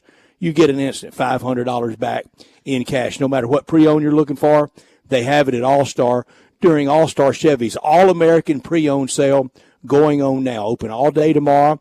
All the Jeeps, Ram trucks, even a Ram ProMaster cargo van and 4Runners in Olive Branch where you can test drive every one of these vehicles we're talking about. Bring All-Star any vehicle you want to sell and get a check today for it. Don't miss All-Star Chevy's All-American Sale in Olive Branch. And for more information, go to allstarautogroup.com. Well, we need to get to a quick break, but when we come back, Brett just mentioned it, 4th of July next week. That means we're to the halfway point of the year. So when we come back, we'll get to our top 5 national sports stories for the first half of the year and our national newsmaker for the first 6 months. We'll do that next on Sportstime. Join the voice of the Tigers, Dave Woloshin, for Wolo and Friends. Weekday mornings from 10 to 11 here on Sports 56 and 98.5 FM.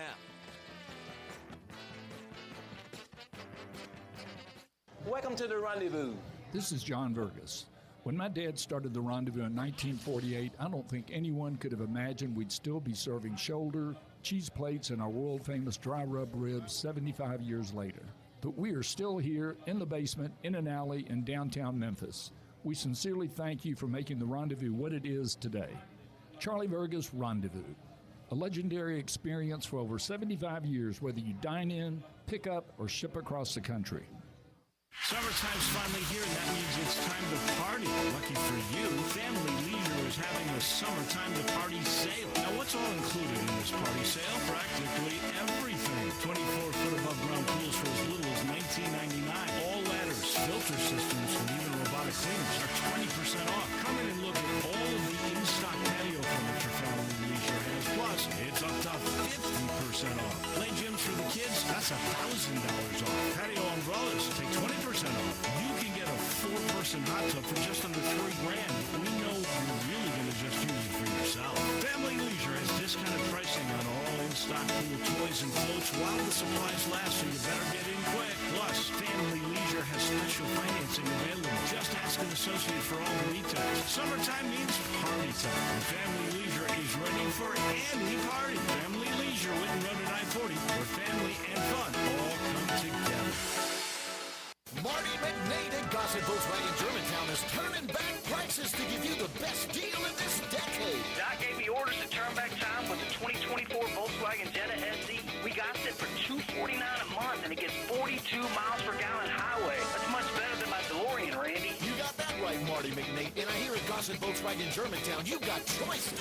Take your pick from 2024 Tiguan S front-wheel drive or 2024 Teos SE for $279.28 a month. Great Scott, McNate. That's Gossett Volkswagen Germantown on Winchester Road. Plus, get 0% for 60 months on Taos. Your future is whatever you make of it, Randy, so get to Gossett Volkswagen Germantown, 7420 Winchester Road, or shop online at GossettVWG.com.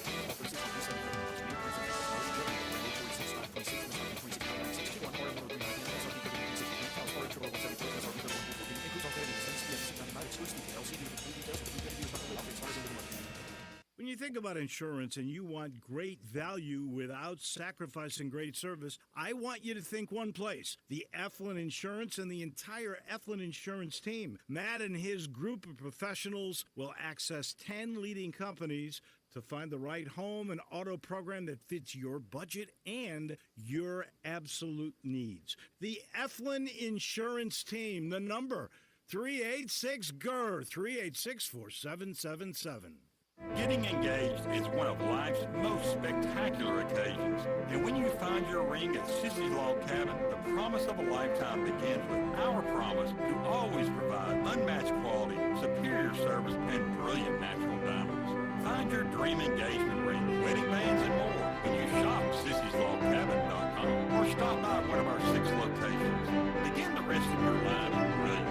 Only at Sissy's Log Cabin, because life's too short for ordinary jewelry.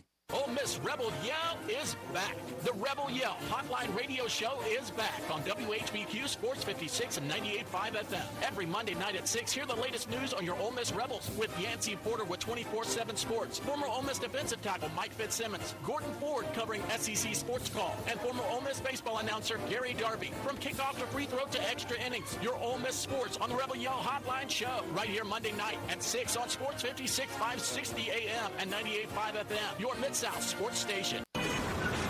Sports 56 traffic. Good afternoon. There's a couple of accidents still getting some attention out here, but it's been in pretty good shape so far as we check out 240 eastbound from Mill Branch out to 385. It looked like it was trying to get heavy again over there on 40 eastbound at Sycamore View Road, headed out towards Germantown Parkway. Weimer's Jewelry right here in Memphis specializes in bridal ring purchases. Go by and see them this weekend. Shop local. Save a lot of money at Weimer's Jewelry on Highway 64. I'm Commander Chuck with your on-time traffic.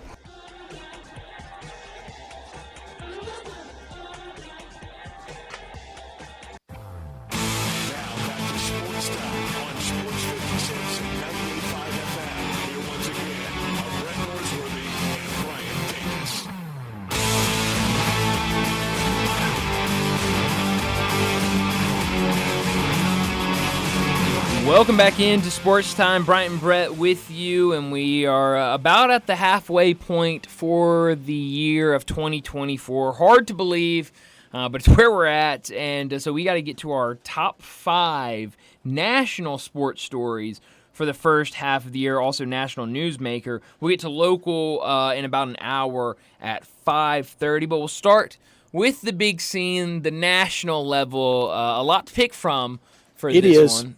It's much harder because of that than local. And we want people at Sissy Log Cabin text talk line to join in with yours. If you don't want to go down to 5, just give us 1 or 2 or 3, and maybe who you think newsmaker, both nationally and locally, who that would be at 901-360-8255. I can tell you in my national, I've got one left out for the first 6 months of the year that I will have in at the end of the year. Interesting. Because it was about 6, and a couple of these won't be there at the end of the year. It will move up, and I'm talking about UConn repeating. Is that a miss by me leaving them out? I mean, I have it on my list, and I have it pretty high, so I would say maybe a miss. I'm going to have them at the end of the year. Sure. Now, does that make any sense? Is that congruent whatsoever? No, I mean, I don't know your top 5, so maybe, and I'm sure I'm missing some that are on your list. I'm clearly missing at least one that's on your list because I have UConn on there. So, no, I don't think it's bad. And again, as I said earlier, I have one that's on both, that is local and national, and I think it will stand out with my number 5 national story. John Calipari leaves Kentucky after 15 years with Big Blue Nation. With one championship, he's still holding on one. They signed up for more than that with him. Yeah, I think that's a miss by me. I don't have that on here. Yeah, I think that's a miss. Yeah, that's John Calipari leaves Kentucky after 15 years. That was stunning. Yeah, no, that was massive. And more news. stunning with who they got to replace him. You're absolutely right. So yeah, no, that's a good one to have on there. And Kentucky fans get upset about it, but it's simple. Who would you rather have of the three coaches kind of that were involved in the Kentucky machinations? Would you rather have Mark Pope, Eric Musselman, or John Calipari? Yeah, stands out, doesn't it? It definitely stands out. And then all the names that were swings and misses by Mitch Barnhart, who for years thought he had Scott Drew. Oh, for sure. Just signed, sealed, and delivered. Yeah, and didn't. So number 5, Cal leaves Kentucky after 15 years with one lone title. Number 4, Caitlin Clark mania. It's unmistakable from college to not making teams to making teams to the profile she's increased for the WNBA, to the box office that she is, to the player that she was in college and is now in professional basketball.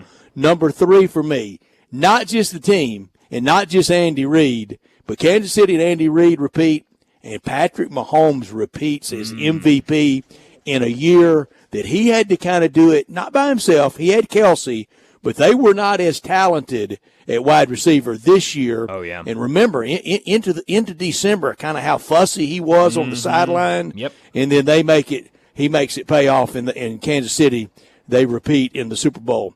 The next two, number 2, Bill Belichick, the greatest NFL coach ever. He retires. And number 1, that January day when we were talking to David Cohn and Chris Lowe broke the story, we knew it was coming someday, but we didn't know when. And we all think at least a year or 2 more years in him at Alabama. Number 1, Coach Nick Saban retires at Alabama, the greatest college football coach ever. Yeah, I like that list a lot.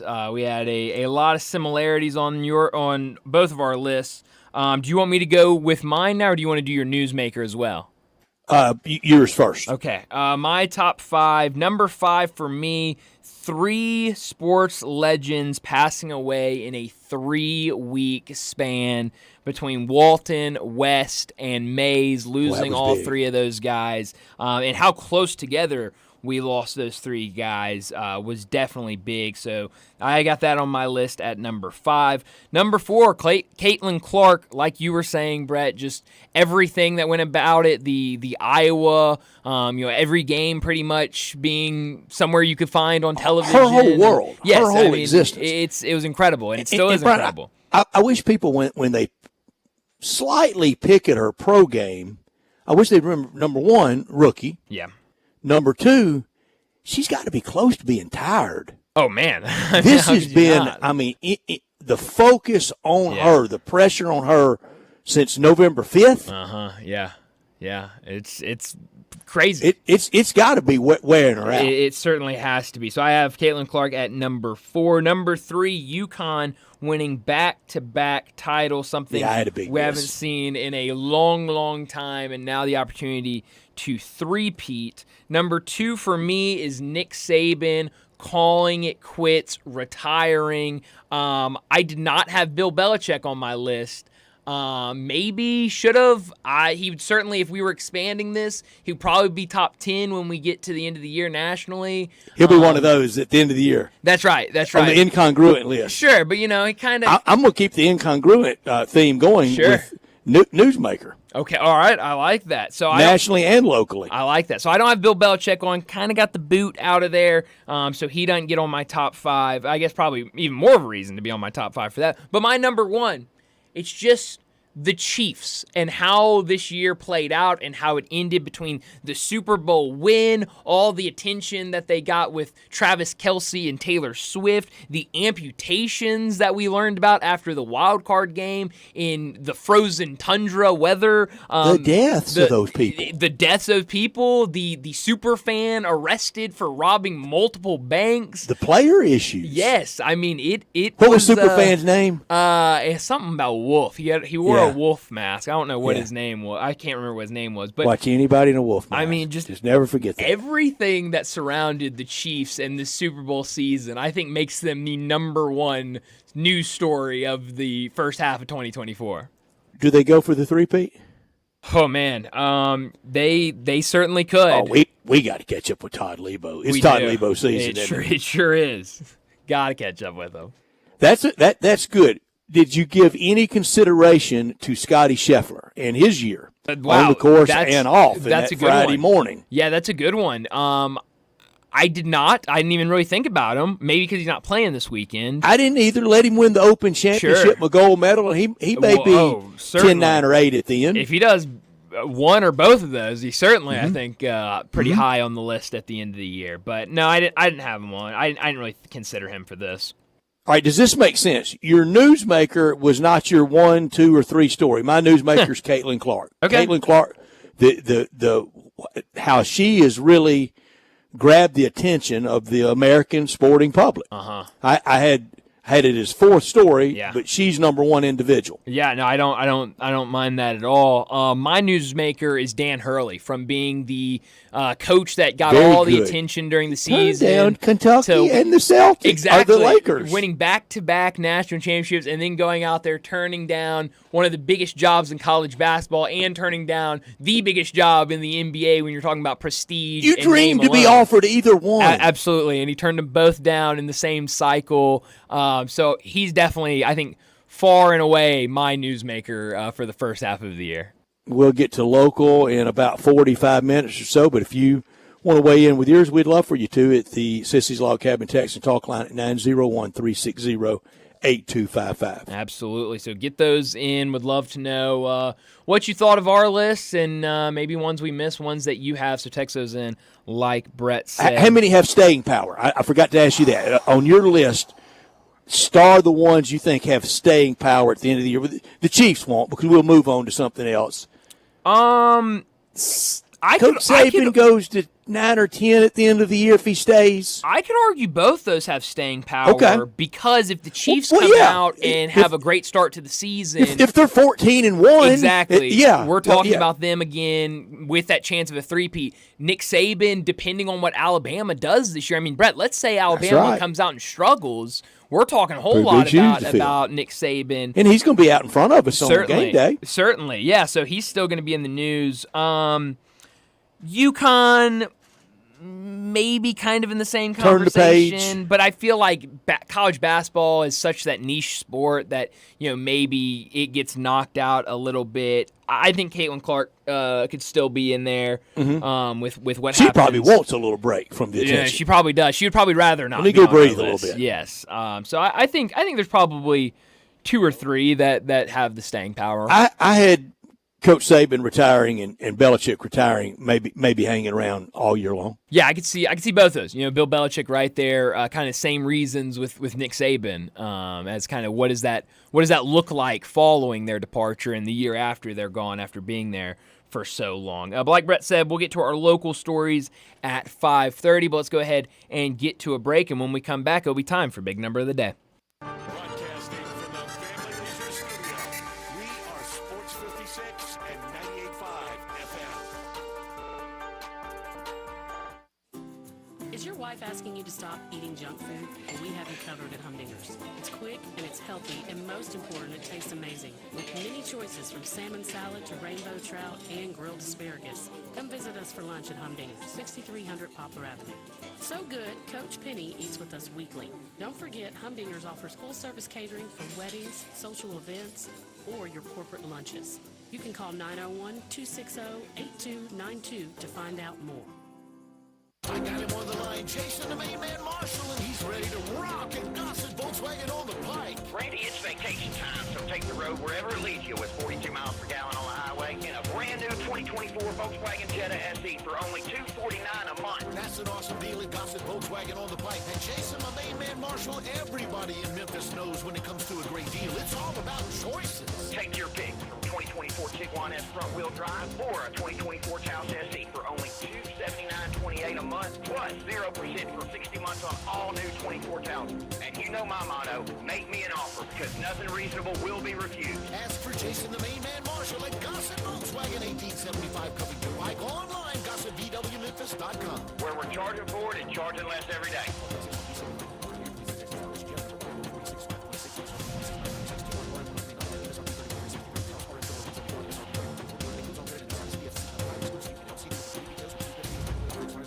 Hi, this is Troy Fiveash, owner of Fiveash Roofing. In these uncertain economic times, there are so many things as a contractor and a business owner that I cannot control.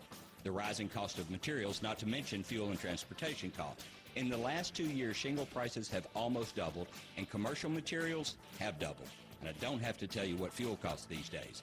But you know what I can control? How much markup I put on a project.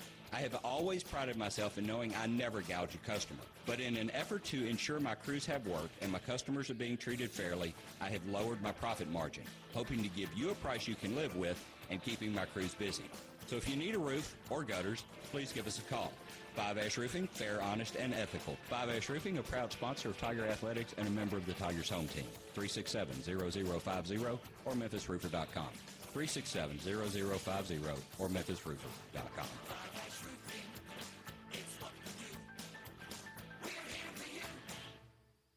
There are many real estate companies out there, but then there's Banyan Tree Realtors on the Tigerville Town Square. There are hands-on, family-owned boutique real estate companies whose agents have been offering exceptional attention to their clients for over 40 years. In an ever-changing world, Banyan Tree continues to maintain a small-town personal charm while providing a worldwide connection through its internet marketing presence. Personal service will never go out of style at Banyan Tree Realtors. Their agents are people you can trust, offering service you deserve. From residential homes to commercial properties, farmland, land lots, and historical houses, Banyan Tree has the expertise you can rely on. So if you're downsizing, upsizing, moving in, or moving on, give Banyan Tree Realtors a call today. Craig Smith and Mary Jean Smith and their agents are ready to serve you. Call today at 901-620-8920 or 901-359-2520. Wash your house, wash your office building? Impossible! Not if you call Wilson's Pro Wash. Your house, fence, driveway, warehouse, store, hotel, even cars and trucks can all be squeaky clean and beautiful after pressure washing by Wilson's Pro Wash. Wilson's specializes in cleaning all hard surfaces, concrete, stone, brick, and mortar, even wood and vinyl siding. Then Wilson's can seal their surfaces so they stay looking brand new. Call Wilson's Pro Wash, 901-524-6799 or online at wilsonsprowash.com.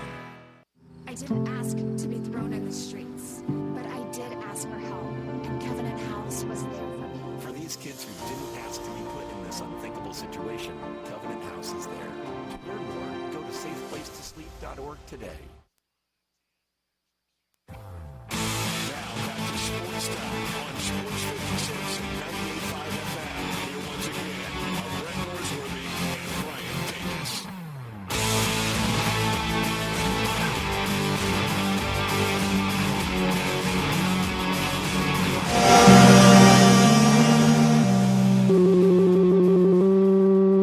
Big Daddy. Hello, Big Brand. It's a guy, he wants to be big, then he gets big, he doesn't want to be big anymore, then he gets small, but the suit's too big. Big Daddy. The big boy. You're a big guy. I think she's trying to pull a fast one on Big Daddy. The big number of the day. Well, Brett, my big number today is the number 8. It comes from Major League You got me by Baseball. one. Really? I'm 9. How about that? All right, my number is 8. Davis Daniel last night made his first MLB start for the Angels, a product of the University of Auburn. So he made his start last night, his first start in Major League Baseball. So 8 is my big number because he is the only Major League Baseball pitcher in the modern era to toss at least 8 innings with 8 or more strikeouts, no walks, and 4 or fewer hits allowed in his first career start. So a great start for him. We'll see if that can continue, because if it does, Angels certainly a team that could use starting pitching.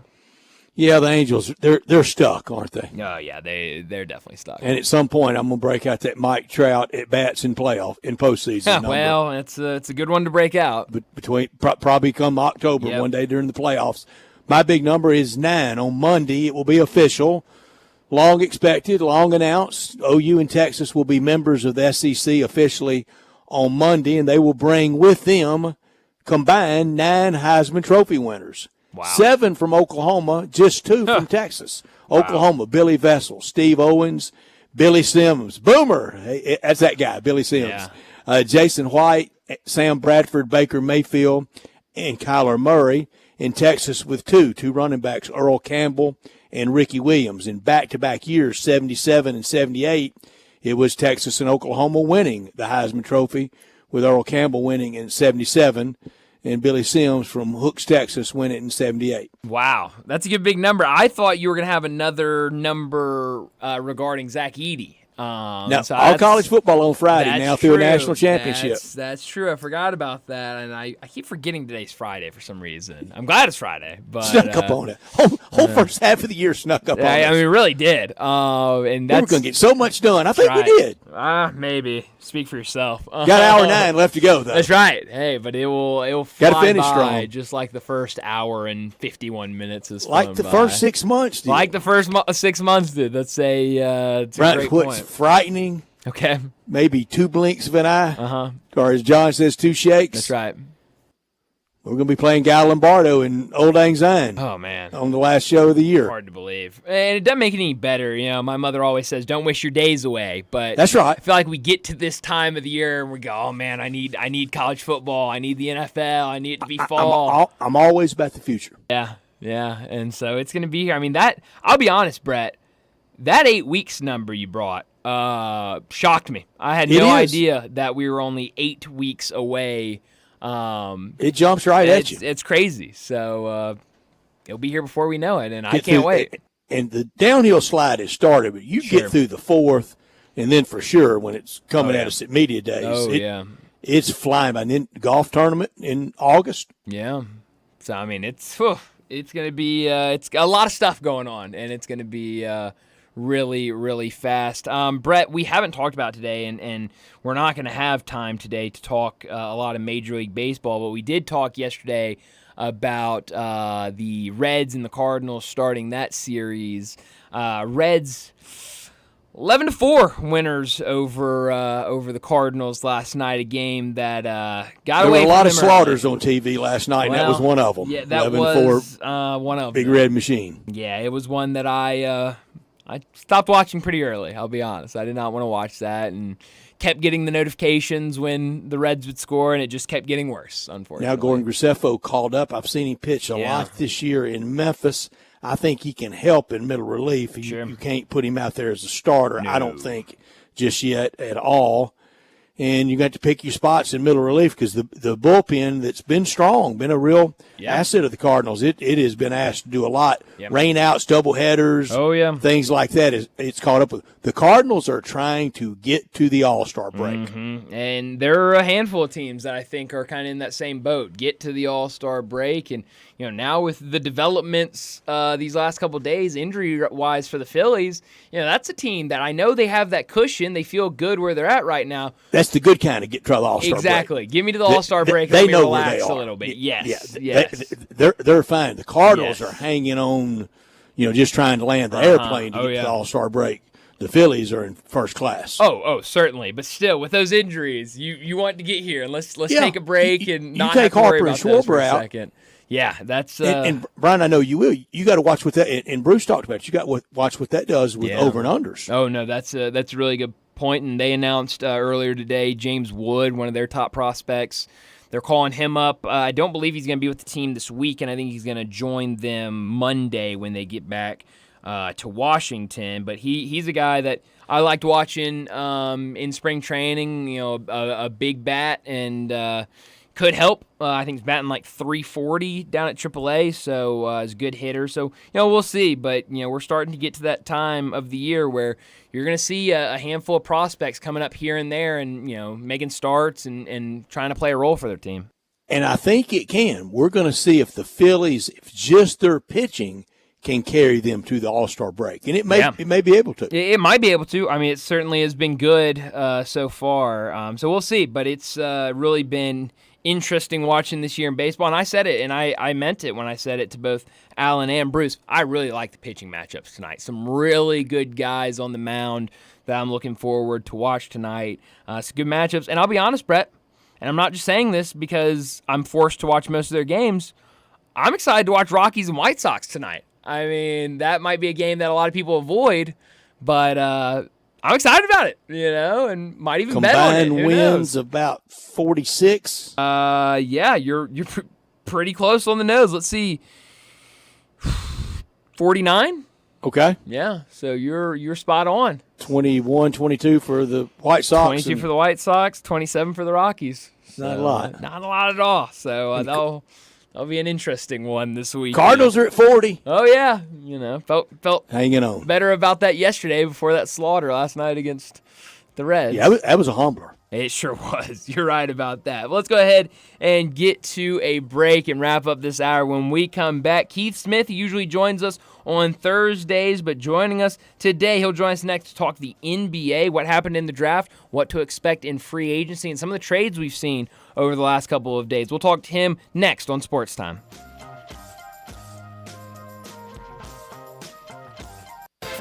Cruiser styling packed with modern innovations, riders of all skill levels choose a Honda Rebel. Incredible motorcycles with a stripped-down style and a full package of features. Both the 300 and the 500 offer compact power inside a lightweight frame. Combined with a low slim seat, the Rebel is easy to start on. With new colors from this year, they are impossible to ignore. Go to DeSoto Honda to check out the 2023 Honda Rebels. Cruisers with timeless style and performance to enjoy every second.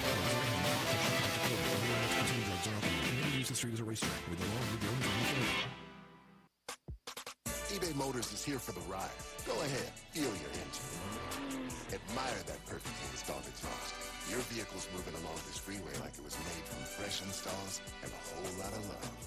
With eBay Motors, you get over 122 million parts to keep it running. And with eBay Guaranteed Fit, they'll be the perfect fit every time. Plus, at these prices, well, we're burning rubber, not cash. Keep your ride or die alive at ebaymotors.com. Eligible items only. Exclusions apply.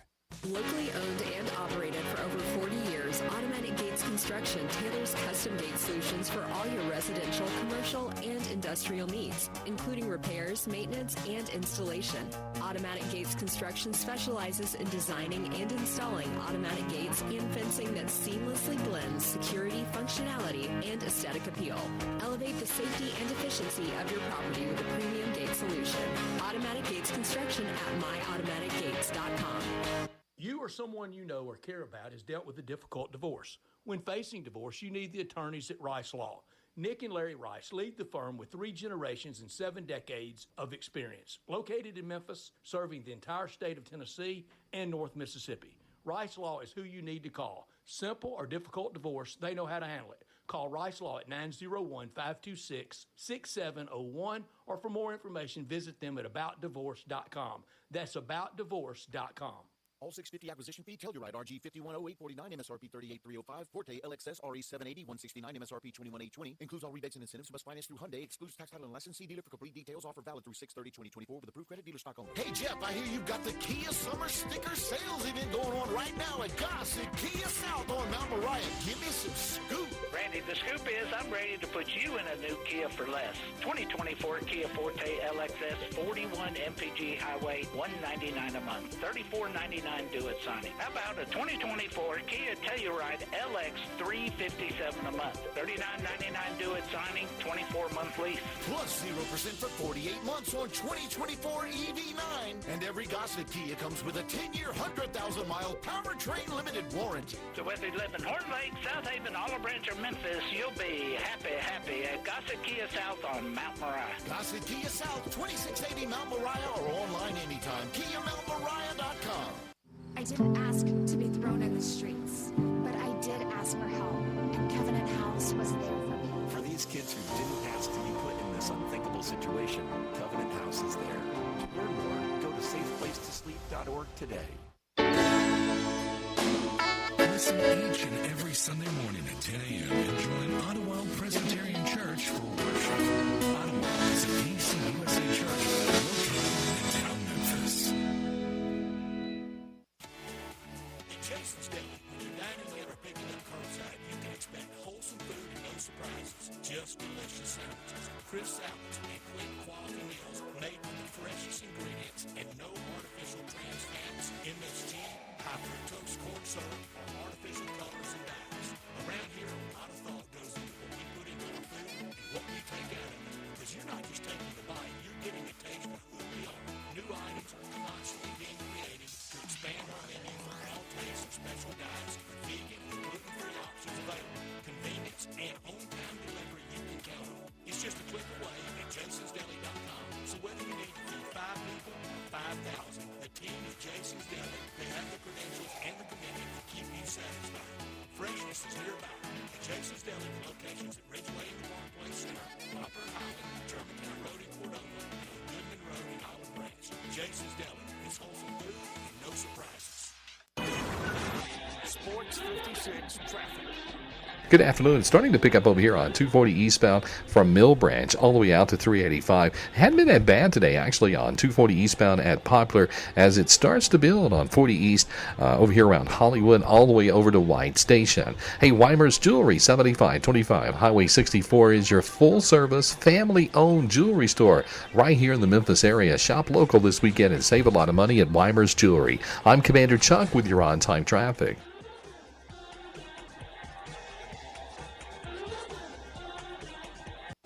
Sports 56, WHBQ Memphis, and W253DF Memphis, Flynn Broadcasting Stations. Time to talk NBA with Keith Smith from Spot Rack and the Front Office Show, and on Twitter X at Keith Smith NBA. Here's Keith Smith talking basketball with Bryant and Brett.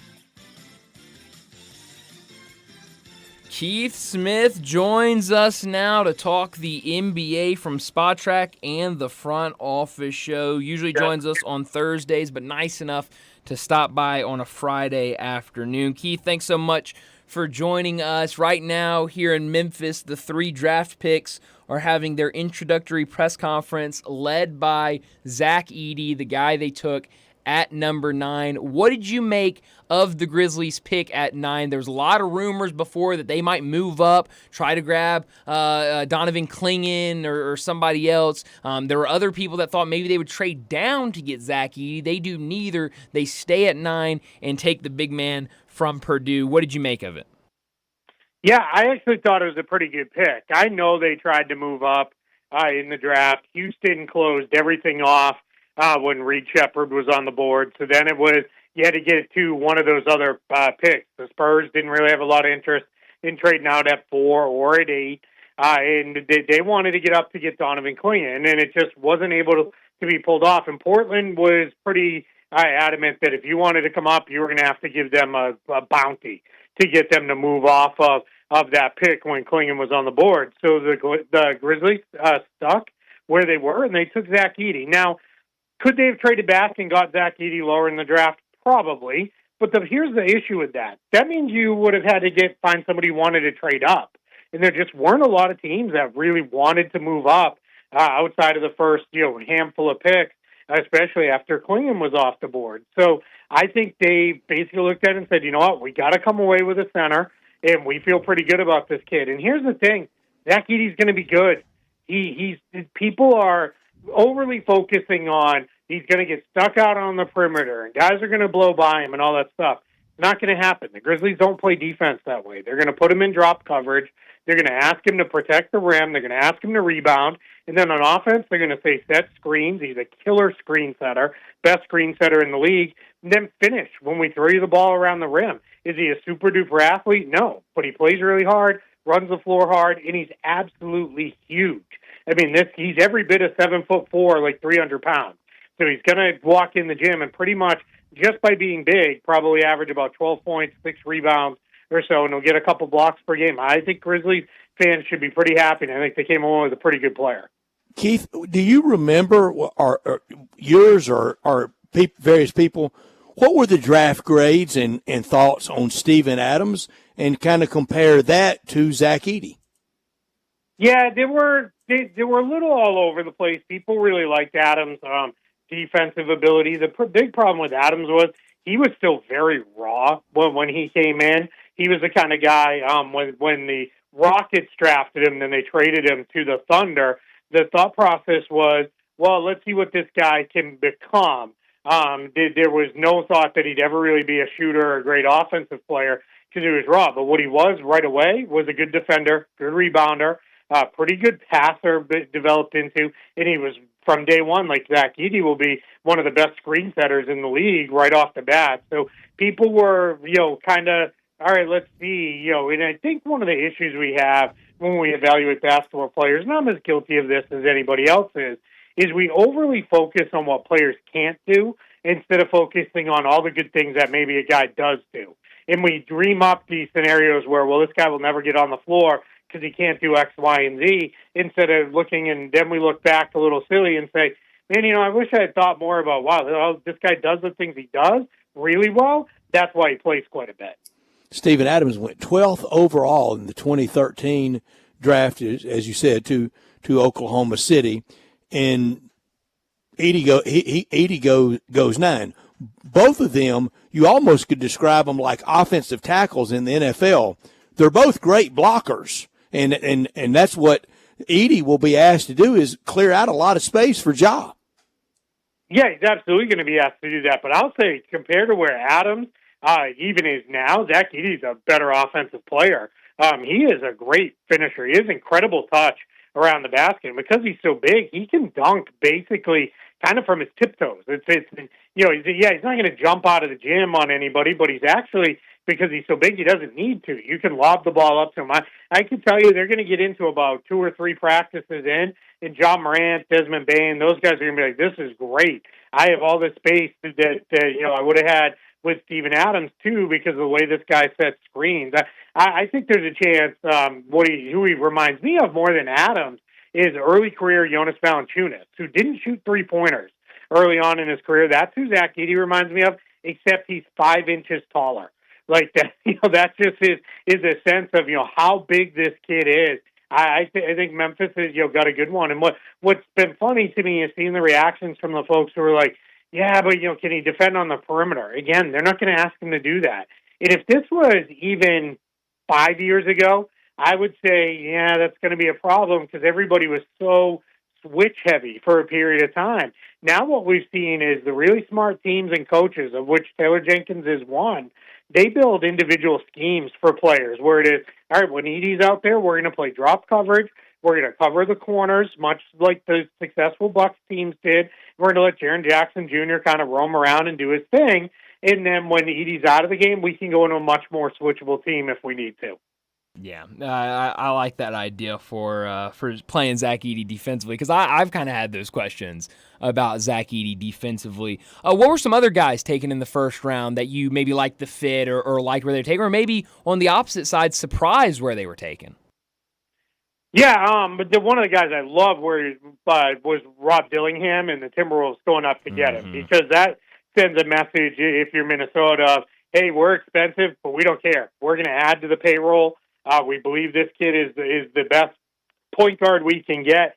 We can move forward with him, and I think what you're going to see is him come in, have a year of like apprenticeship behind Mike Conley, where he really gets to kind of learn. And then I think that second year, when Conley's in the final year of his 2-year extension, they'll be kind of like ships passing in the night. And I wouldn't be surprised if eventually Dillingham starts and Conley comes off the bench, and now you've got your long-term running mate for Anthony Edwards in your backcourt. I also think the pick that really kind of surprised me, which was an earlier pick than a lot of us thought, was the Ron Holland pick to the Pistons. Yeah. Now, this kid came in really hyped at when the whole draft cycle started. There were people talking about he could be the number 1 overall pick in this draft. And I know there were a handful of draft analysts who still had him as the top player on their board. So Detroit comes in. I think he had a messy year with G League Ignite. That entire program really kind of torpedoed, so much so that it's gone now. They've shut it down. So I don't know how much people are looking at that versus what this kid was prior to the Ignite. But he's a really super athlete. I think he's going to shoot the ball pretty good. And that was a good one. I could rattle off like 10 more picks that I really like, but I won't take up all your time doing that. Well, I would love it. One thing that I noticed watching the draft, and there was actually an Associated Press story kind of on this that I was reading, but this kind of influx of talent from France that we're seeing. Obviously, Victor Wembanyama last year taken number 1 overall. There were a couple other first-round picks last year that were from France. This year, 3 guys from France taken in the top 6. Another one taken later in the first round. At least one taken yesterday in round 2. What do you make of this kind of new pipeline to the NBA from France and seeing all of this talent coming over these last couple of years? Yeah, I think what you're seeing now is this is years of development in the making. The folks that I know that have been over there have said you can't go, more than like 10, 15 minutes without finding either an inside gym or a court outside where kids are playing basketball. Wow. It's not soccer there. I mean, and it never will be. Soccer is always going to be their favorite passion sport, and won't pass. But basketball has made a real case for second place. From everything I'm hearing, is a lot of people are very, very into basketball there, and a lot of the kids, when they get kind of too big for the soccer field, they now have an outlet where they turn and say, all right, let's go play some hoops. And you've seen what they've done is their clubs have invested heavily at the youth levels. They brought in a lot of American coaches about 2 decades ago to really start not only training players, but start training coaches too on like, how do we train people up? They wanted to get to a point where they passed Spain and they passed Serbia and they passed some of the other, countries that they've had, historical trouble with in Europe. They want to be the European power in France, and they're very, very well on their way. Is Reed Shepherd can't miss? I think he's pretty close. He's going to be really, really good because he has that definable skill of shooting the ball, and he's not very big. That's probably the thing working against him. But he's really tough. He's a super athlete. I mean, he gets way up there. He does a lot of things that I think are going to be, really impressive to people. Like he's going to be one of those guys who you're going to see him on a highlight where it's like, whoa, he just dunked on that guy big time, and that's going to be something where people love when it's the little guy dunking on the big guy, and I think we're going to get some of those. But he can really shoot. He can shoot off the dribble. He can shoot on the move. He can shoot as a spot up guy. He's a better playmaker than I think we saw at Kentucky. That Kentucky system is so equal opportunity. You guys know from when Cal was the Memphis coach, everybody eats for Cal. Everybody gets a chance to handle the ball. Everybody gets a chance to do a lot of different things. So, Reed Shepherd and Rob Dillingham didn't even start on the Kentucky team last year because he went with a couple older players. But I really like Reed Shepherd. I think he's going to be a pretty good player in the league. It might take him a year or two to get there, but I like where he landed in Houston as well. Keith, it would take time, and we sure don't want this, and injury could be a big factor for sure in this, but let's move injury aside. What would be some signs in the first year or two of Zach Edey's development or lack thereof with the Grizzlies that we could be on alert? I would say if he is struggling with interior defense, if guys on the interior are too quick for him, that his size isn't making up a difference, and he just is kind of turning into like a foul machine or something like that, that would be worrisome. I think if he has any kind of trouble finishing, that's going to be concerning. That not day one, not even month one or year one maybe. Right. But if we're in like year 2 and beyond, and we're all of a sudden he's not really finishing and those kind of things, that would be a little worrisome there. I've seen a lot of people saying, is he ever going to step out and shoot it? Is he going to be like Brook Lopez? Because that's who everybody goes to. Now, I don't know that he is, but I don't know that you need him to be. I think what eventually you'll see is if we go back to another guy who was right around his size, Yao Ming developed that nice little kind of turnaround, that little short jump, short for him from like the foul line area from about 15 feet or so. You might see that touch develop, but those would be the things I'd be worried about is if he's not finishing inside the way he should be, if he's not finishing through contact, those would be the things I'd be a little bit worried about, as well as if he's not rebounding, that's going to be concerning for sure. talking to Keith Smith. He joins us every week from Spot Track and the Front Office Show to talk the NBA. You mentioned Ron Holland and getting picked early, number 5 to the Pistons, and you look at kind of this new Pistons organization with Trajan Langdon taking over. How much new will we see this year for Detroit? They're looking for a new coach. They take Ron Holland, I think, earlier than a lot of people had him mocked. Then this morning we see the deal, Tim Hardaway to the Pistons for Quentin Grimes. How much different will this Pistons team look in year one under this new regime? Yeah, I think a reasonable amount. I think you're going to see their kids that they have kept. So like Cade Cunningham, Jalen Duren, Jaden Ivey, Sar Thompson. Those guys are going to be the ones that they're going to build around up now along with Holland. But after that, I think almost anybody else is kind of in play for them to, potentially be moved. I think Trajan Langdon is going to come in. And then if you see one of the younger guys that's still on a rookie deal get moved, that's going to tell you an awful lot about how Trajan Langdon feels about that player, that he just doesn't think he's going to get there. But I don't think that's going to happen. So what you're going to see is, he talked about it openly, is, hey, we're open for business. If people need to move contracts like they did with Hardaway, they also got Wendell Moore Jr. at the draft. Those guys, we'll take those guys on and eat the contract, but you're going to have to send us a couple picks to do it.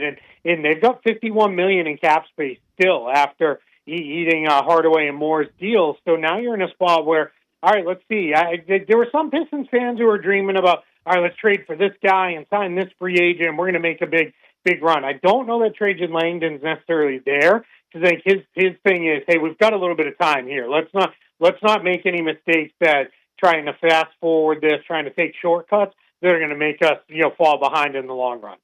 Keith Smith with us from Spot Track and the Front Office Show on all things NBA on our Sissy's Log Cabin guest line. In Los Angeles, in Laker world, which one of these three has the longer Laker impact? New coach J.J. Redick, first-round pick Dalton Connect, or second-round pick Bronny James?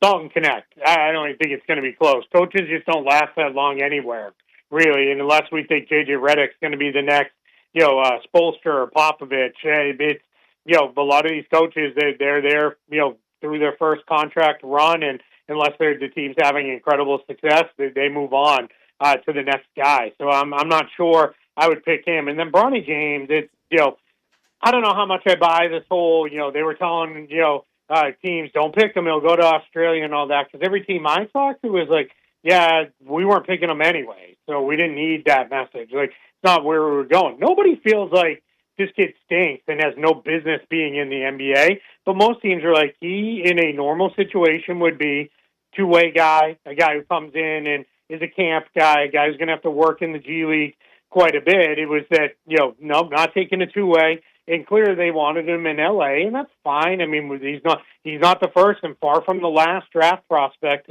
to try to steer his way to a certain situation. So we'll see. But Dalton Connect's going to be a player in this league. I think it's ridiculous that he fell to the Lakers at 17. I had him as a mid-lottery guy, as did most others. And I think teams got a little worried about, all right, everybody else is taking 19-year-olds, where we can't take this 23-year-old kid who's really known as a shooter, but he's so much more than that. He's pretty good at off the dribble. I know you guys have seen him play there, in Tennessee, and he is just, I think he's going to be a really good NBA player, and I think he landed in a pretty good spot for him where nothing's going to have to be thrown on him too much. He's just going to be able to adapt, learn the NBA game, and figure it out. But I think he's, a guy, he might be with the Lakers for a while, unless it turns into, all right, he was pretty good, so let's throw him into the trade for the next superstar to come in the door.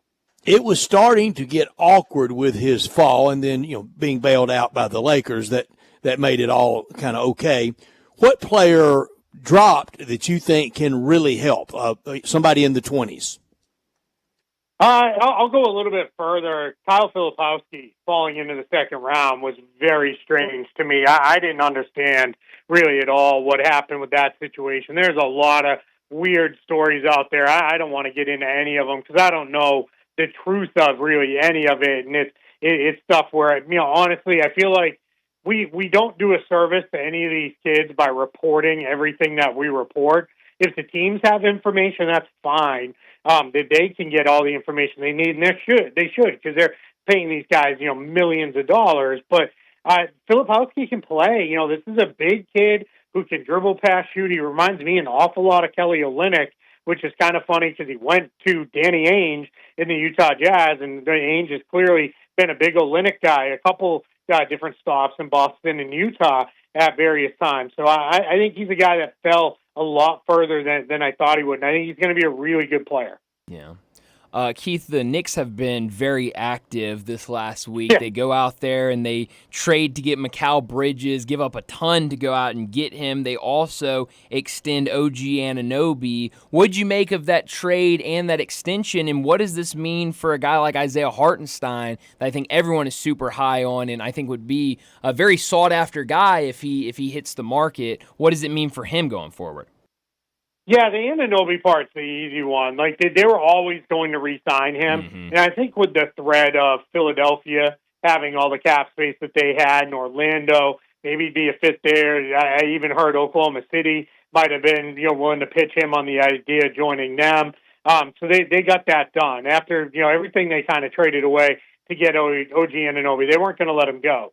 The Mikal Bridges trade, I like Mikal Bridges. But people are acting like this is a multi-time All-Star that got traded. He's never been an All-Star. He's probably never going to be one. And they just traded 5 for sure first-round picks and a pick swap for him. This is the kind of trade you go all in on to get, like, super-duper stars. Mm-hmm. I get it. There's the Villanova stuff with all the, former Wildcats are all there, and they're all, together now, and that's a great story, and I love it too. But I think that was such an extreme overpay. And it's not that Mikal Bridges isn't going to be a good fit, because he will be. But my issue is, what happens when the next star becomes available? The Knicks can't even go get him now. Yeah. They don't have the draft capital. And we know star trades almost always involve a lot of draft capital. And the part you asked about last was Isaiah Hartenstein. Getting Bridges is going to hard cap them. We'll see how they find when it goes final, how they ultimately structure the deal, but that'll be at the first or second apron. And then bringing Anunoby back, there's ways they can get to the wiggle room. If they move Julius Randle in a trade, don't take a lot of salary back, something like that. They can get where they need to be, but the problem is they still can't pay Hartenstein more than like $16 million in year one salary, and that's going to be a problem when there's a couple teams that we're hearing may be willing to go 20, maybe even a little bit more. So it's going to be kind of like, does Hartenstein want to do what Malik Monk did and say, you know what, I'll take comfort and happiness over every last penny I can get. We'll see how that comes together. Keith, you said he's not. It's undeniable. He has not been an all-star. He is not. If you're not an all-star, you're not a superstar. I would describe him as somewhere between being a great Swiss Army knife and a star. Yeah, Bridges. for Bridges, I just don't see star. Like, I just don't. When he got traded to the Nets, he had that great run when he first got there. But like last year, you saw some of the holes when it was, all right, you're our guy. You're going to be the person who drives our offense. His efficiency went way, way down. I think the way I've always felt about Mikal Bridges, if he's your third best player, you're probably a pretty good team. If he's your fourth best player, you probably have a really good team. You're probably a contender. If he's your second best player, you're probably a playoff team, but probably not much more than that. If he's your first best player, you're what the Nets were last year. You're competitive, but you're out of the playoffs and maybe a play-in team at best. And I'm afraid with the Knicks that with what they gave up like this is trading the farm for somebody who's walking in as the number one guy and going to lead them to championships.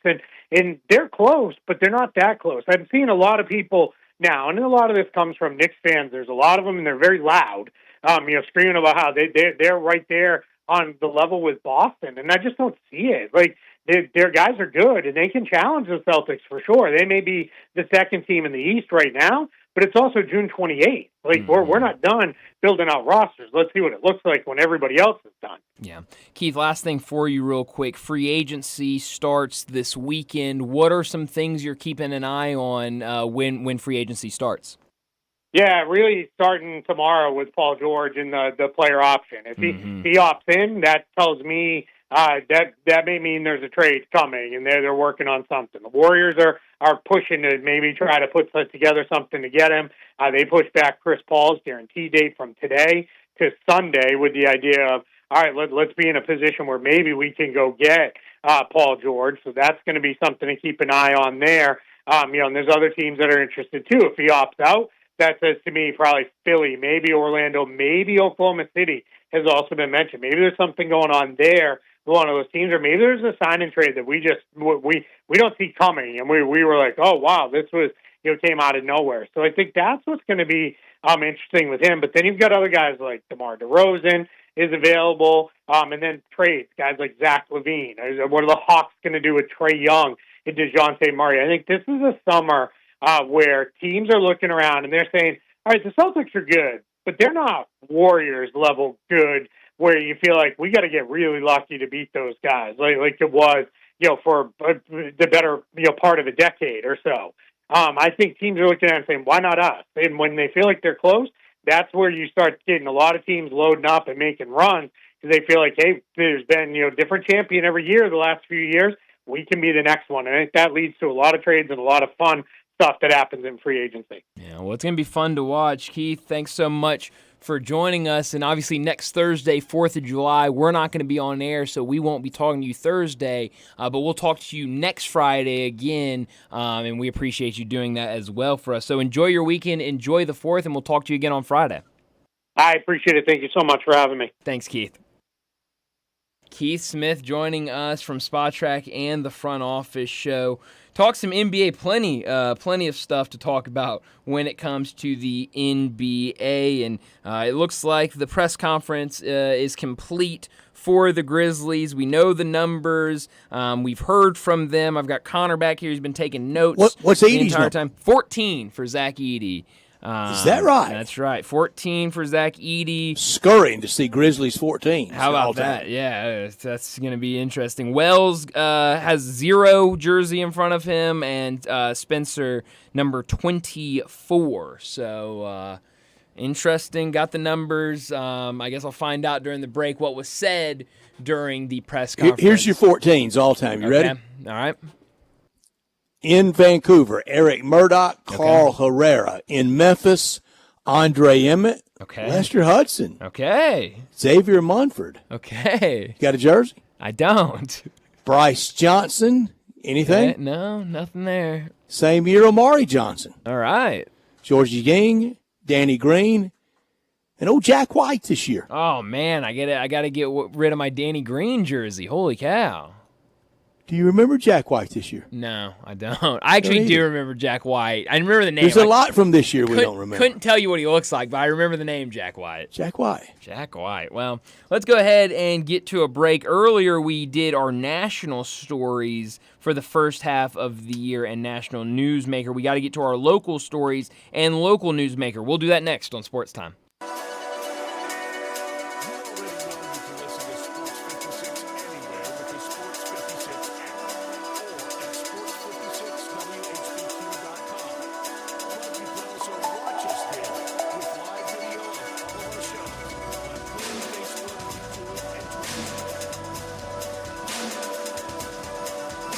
Sometimes we're so focused on telling you all the great things about Sunrise on Jefferson and Sunrise on Poplar other than breakfast, we forget to remind you that the thing Sunrise does best is breakfast. Breakfast sandwiches on the signature house-made square biscuits, like the usual with bacon, egg, and cheddar, the rooster with fried chicken, house-made pickles, and Tabasco honey, or the plates of French toast or avocado toast, or the huge variety of bowls only available at Sunrise. There's simply no better place for breakfast in Memphis. Well, actually two. There are two better places.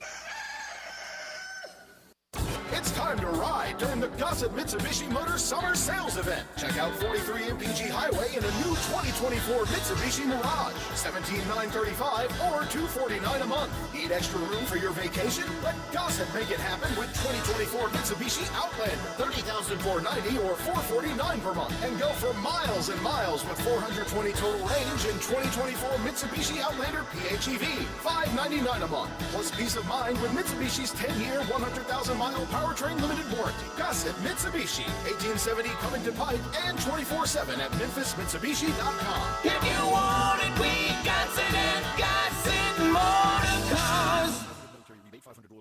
Mirage Outlander 84 months. Mirage RHO 10934. MSRP 18435. Outlander RZO 55981. MSRP 31490. PHEV RZO 35245. MSRP 48065. Includes 1095 acquisition fee. Sale price includes all rebates and incentives. Excludes processing fee of $695. Lease terms includes processing fee of $695. 15 cents per mile excess wear and tear. With approved credit, see dealer for complete details. Offer valid through end of the month. Dealer stock only. Simple, smooth, and every sip is easy as the last. Tito's handmade vodka tastes just as good with tap water as it does your favorite mixer. Back in the day, Tito distilled, hand bottled, taste tested, sent out to a few friends, then taste tested again to give you the finest juice around. No frills, no flavors, no fancy labels, just the good stuff, just Tito's. For recipes, videos, and more, visit Tito'sVodka.com. Distilled and bottled in Austin, Texas, 40% alcohol by volume, namely 80 proof, crafted to be savored responsibly. Getting engaged is one of life's most spectacular occasions. And when you find your ring at Sissy's Log Cabin, the promise of a lifetime begins with our promise to always provide unmatched quality, superior service, and brilliant natural diamonds. Find your dream engagement ring, wedding bands, and more when you shop Sissy'sLogCabin.com or stop by one of our 6 locations.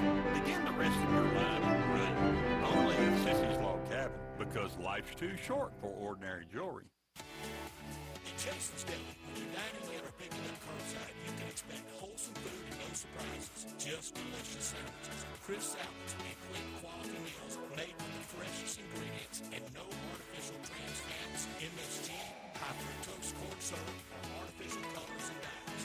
Around here, a lot of thought goes into what we put into our food and what we take out of it. Because you're not just taking the bite, you're getting a taste of who we are.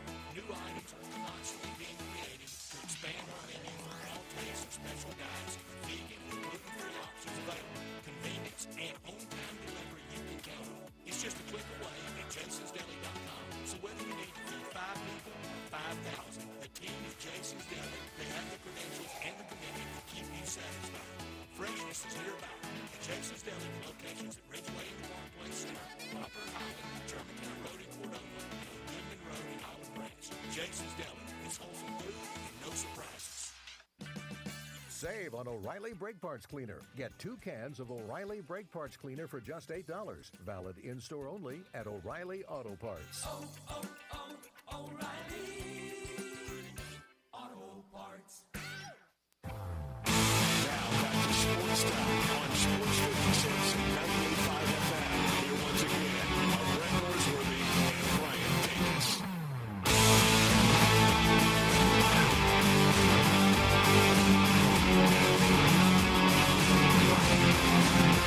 All right, Brett, earlier we did our national stories, national newsmakers. We need to get to local stories and local newsmakers. I'm curious how much overlap we have here. I know in past years I stay hyper-local, so I did the same this time. I'm not switching. That's allowed. You go first. I went first on national. You go first. All right, my top 5 local stories for the first part of the year. Number 5, the emergence of Gigi Jackson and Vince Williams, specifically Gigi. I mean, taking him in the second round and then seeing what he could do in year 1 was and knowing really, we got really something fun. special Exactly.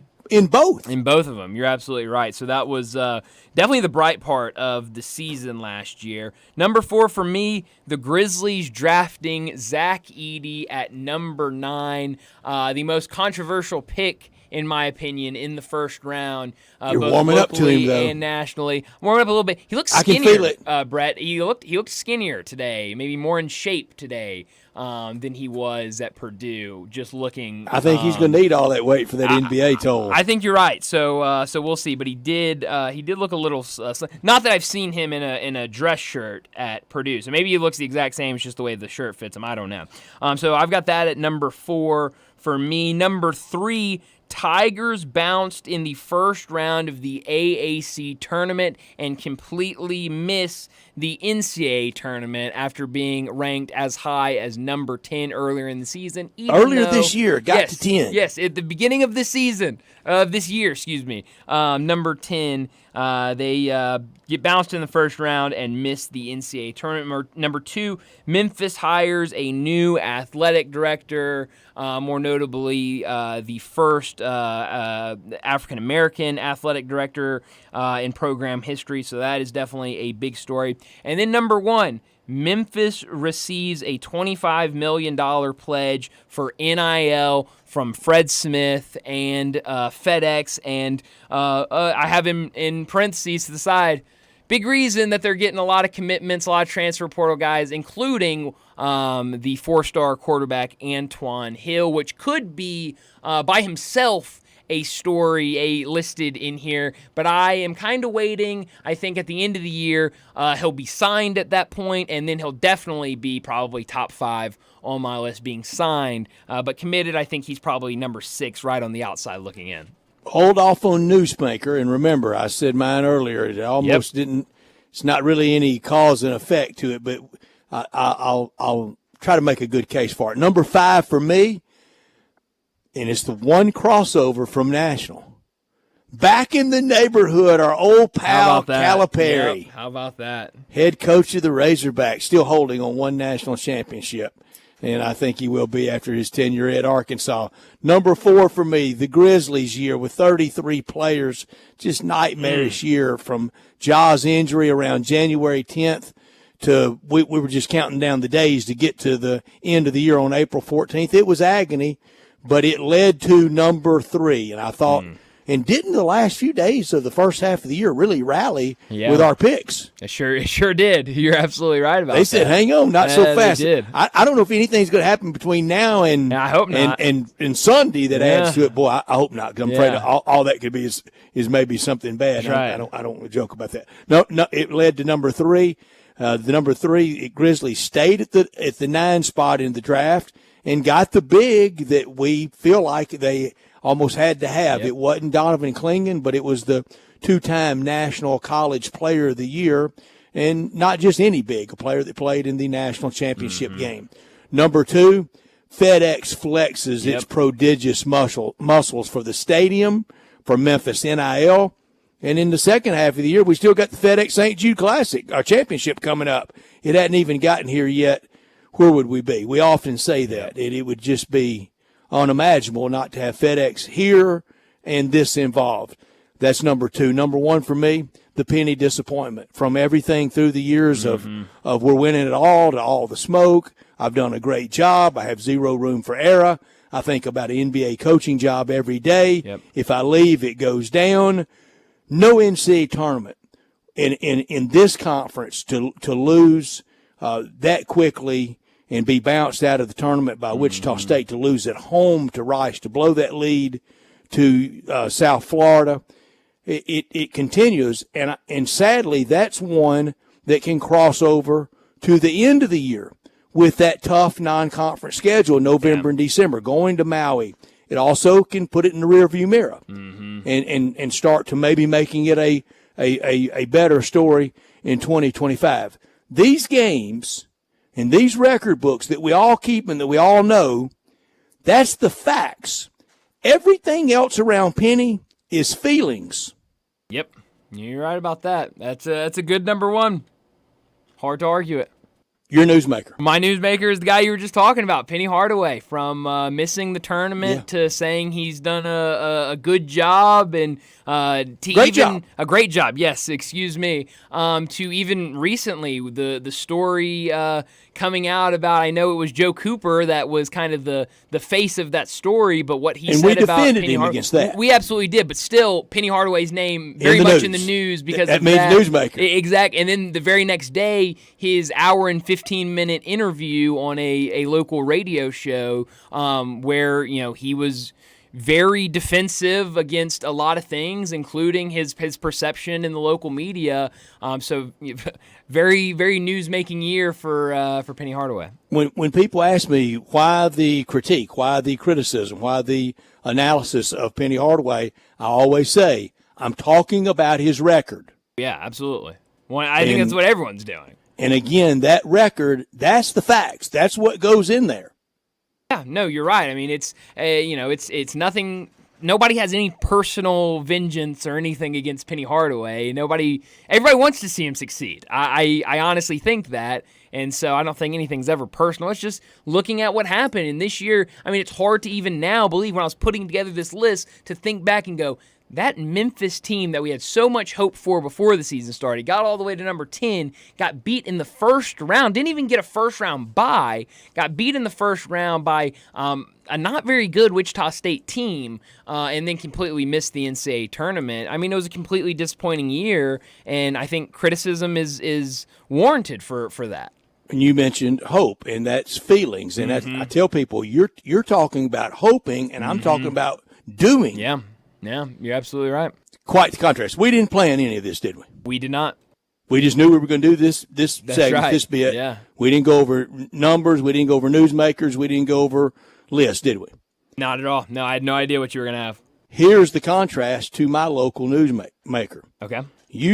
The contrast between Penny Hardaway and all the hope and the feelings around him, and then the record that's actual facts, to my newsmaker that has not played a single game in this first 6 months that we're doing this in. Okay. But think of the momentum that he has. Okay. Mine's Ryan Silverfield. I like that. Coming off of that Liberty Bowl win, that was last year, but into this year with recruiting, with keeping Seth Hennigan, with the spring game, with he's going to get his piece of that NIL, and we already know that's paying off. Absolutely. And all these college football magazines. Oh, yeah. That's not Brett and Bryant doing it. No. That's all these college football magazines, all these college football analysts, including Bill Bender again today with his release of his bowls and his college football playoff list at Sporting News.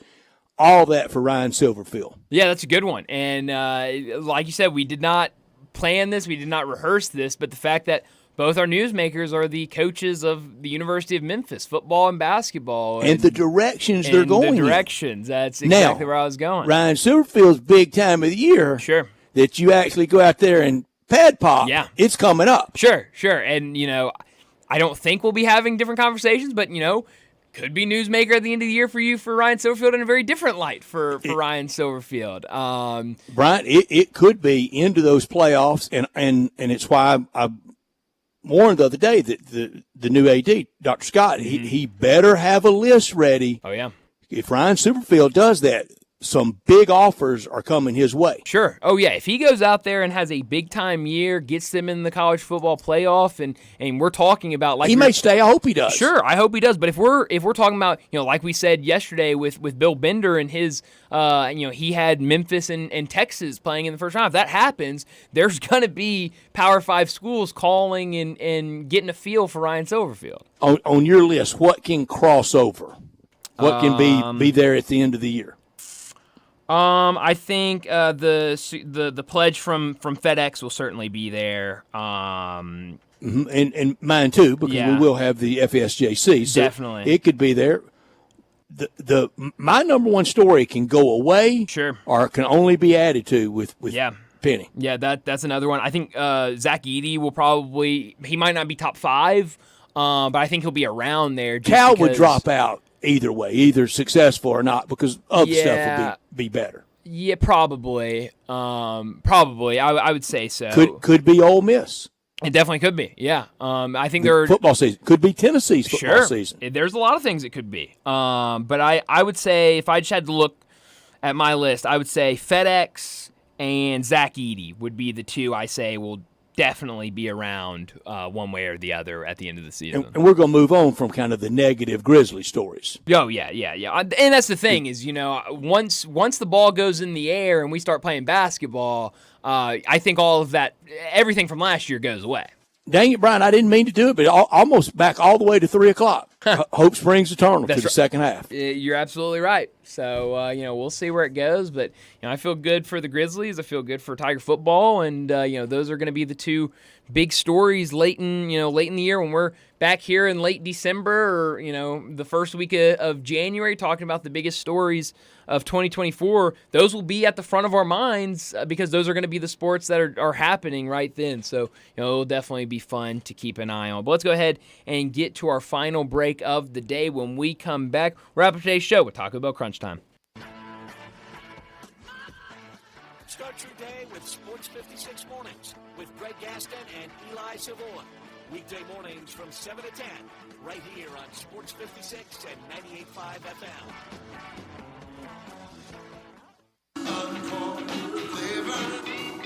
Corky's Barbecue. Hi, this is Jim Stovall with Corky's Barbecue. We have been serving up our legendary barbecue for more than 39 years, right here in Memphis, Tennessee. Whether you're dining in, picking up in our drive-thru, or serving our famous barbecue at your office or home. With Corky's Party Pack, you are the hit of the party. Barbecue pulled pork, baked beans, coleslaw, barbecue sauce, and buns, starting at only $8.49 per person. And as you know, we send plenty of food. You never have to worry about running out of the store.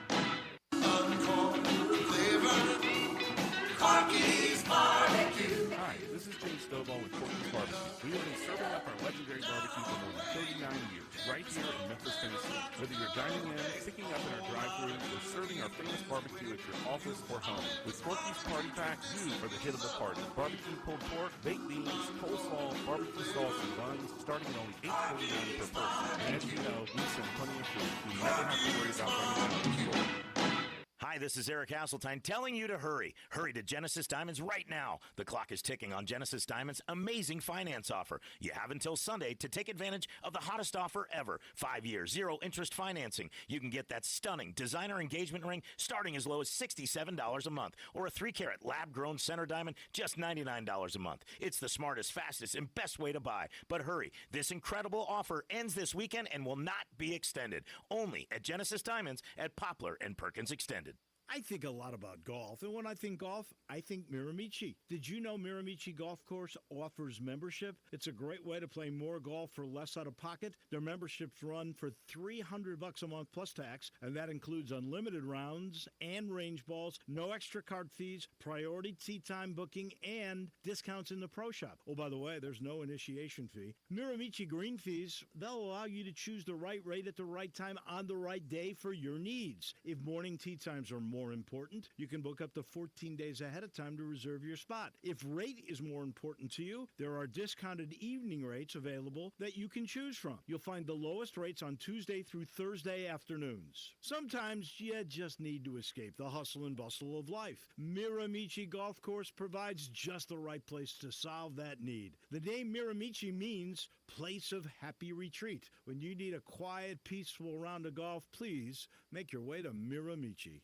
It's the Kia Summer Sticker Sales Event. It's going strong at Gossett Kia on the Pike. Are you ready to ride in your new Kia with 41 MPG Highway? We Gossett! 2024 Kia Forte LXS, $199 a month, $34.99 to a signing. How about 282 miles of EPA estimated range with new 2023 Kia EV6 Win, $249 a month. And 2024 Kia Telluride LX 357 a month, both $39.99 to its signing, all 24-month lease. And get peace of mind with Kia's 10-year 100,000-mile powertrain limited warranty. Call Bobby J. He's ready to put you in your new Kia today. Gossett Kia, 1900 Covington Pike, online, KiaCovingtonPike.com. If you want it, we got it at Gossett Motor Cars.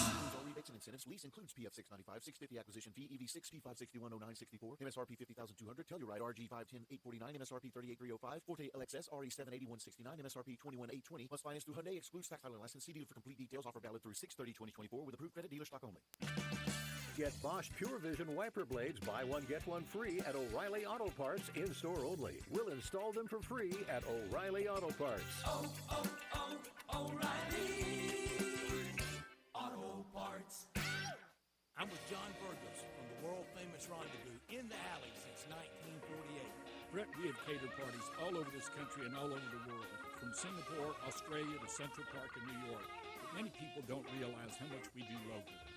For holiday events, office parties, tailgating, birthday parties, you can't do better than the Rendezvous.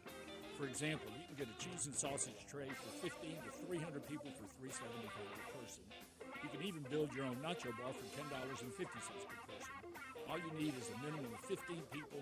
In many cases, we can arrange delivery and full-service catering. We've even made it easy to get to-go items. You can just park at our front door in the alley, put on your flashes, and we'll get you going ASAP. For all your catering items and prices, go to hogsfly.com, click on menu, and drop down to catering. Thank you, John. The Rendezvous, Mr. Charlie Burgos' Rendezvous in the Alley since 1948 and celebrating its 75th year. Now back to Sportstime on Sports 56 and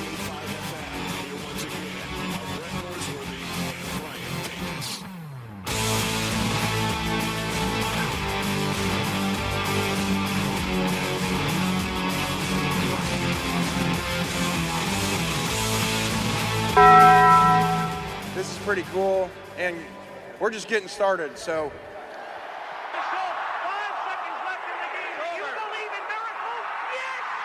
Go crazy, folks! Go crazy! This is for all the biggest crunch time. You are looking live. In your life have you seen anything like that? Goodbye! Hello, high school. It's obviously crunch time. Hammer, nail, coffin, this baby is over. The double steak grilled cheese burrito, so good. Double the steak with nacho cheese sauce, seasoned rice, red strips, sour cream, and the 3-cheese blend wrapped inside a warm flour tortilla, with even more 3-cheese blend grilled on the top. The double steak grilled cheese burrito, it hits the spot now at Taco Bell. And at Taco Bell, when they say they are feeding people's lives with unexpected good, they mean it. Bowl food you can't get anywhere else. Well, Brett, what I learned today, I actually just learned it a couple minutes ago because we have a trade in the NBA. Woj bomb? A Woj bomb, if you will. It's between the Pelicans and the Hawks. We knew there would be some changes for the Atlanta Hawks going into next year, so here is the trade. DeJounte Murray going from the Hawks to the Pelicans for Larry Nance Jr., Dyson Daniels, a 2025 first-round pick, and a 2027 first-round pick. So a big-time trade, and another star coming to the West from the East. He will definitely help this Pelicans team, and a team that the Grizzlies have had some run-ins with in the past. So we'll see what that looks like in those games next year, but definitely a big trade in the NBA. And a sad story breaking right now. Dick Vitale announces recurrence of cancer. Oh, wow. And surgery on Tuesday. And, that was coming just after kind of what we thought a clean bill of health, and he might be back next year doing games, 85 years old, and he's had a lot of struggles with cancer and a lot of surgeries through the years, and he has raised so much money to fight cancer. Also, on the local front, I learned let's have a better second half of 2024 locally than we had first half. Really, only Tennessee baseball and kind of Elite Eight for Tennessee baseball was something that really happened good locally. Second half, let's have Tiger football good start, Grizzlies good start, Tiger basketball off to a good start, FedEx St. Jude Classic, Tennessee and Ole Miss football can chip in. First half was pretty grim. Yeah, no, I'm with you on that. It made it a little difficult trying to put that list together for local sports stories of the first half of the year. What I could have done without, it's got to be that I hadn't seen the Dick Vitale story until you brought it up. And like you said, I mean, it felt like he was recovering, doing better. Had a path to recovery. Yeah, and so seeing that, I hate to see that. Dick Vitale, one of my favorite guys in sports media. I mean, started and grew my love for college basketball. The ambassador of college basketball. Unbelievable guy. And like you said, what he does away from basketball, raising so much money for different charities, has just been a great guy to this planet. And so to see him struggling with his health, I hate to see it. And so I hate seeing that news today. Yeah, it was sad. I could have done without this. Never in the major leagues and professional sports have we had someone really just kind of be accommodated like LeBron James has gotten Bronny accommodated. Some wanting to offer up Ken Griffey and Peyton and Eli as being kind of thrust to the front. Please, you're just making a bigger fool of yourself than already. Yeah, no, it's gonna be interesting. And it'll get down. Either he can or he can't. Sure, it absolutely will. I saw he actually got it. He and Dalton Knecht both got their numbers as well today. Bronny going with number 9, Dalton Knecht going with 4. So a little Knecht 4, a little wordplay going on in LA. So that'll be. I like seeing all of these guys get drafted. In a game of 1-on-1, who do you take, Knecht or Bronny? Right now, I take Knecht for sure. So yeah, but it's gonna be G League for Bronny for sure. It's not gonna be and for Knecht it's gonna be you're on the bench playing real minutes in the NBA. Where are you beaming this weekend? Dodgers at Giants all weekend long. I'd like to see that. Baseball's second best rivalry. 2 Yankees and Red Sox. They took that passion and hate all the way to the West Coast and they've kept it going. And sometimes it gets out of hand. Hope those fans behave. We've had some ugly incidents between those two fan bases through the years. Yeah, no, you're absolutely right. Let's see. Beam me, why not tonight to the NHL draft, Brett, at the Sphere in Las Vegas? Huh? Draft What? night again. We thought we were done Lot with of the draft, drafts. Brett. That's a lot of drafts.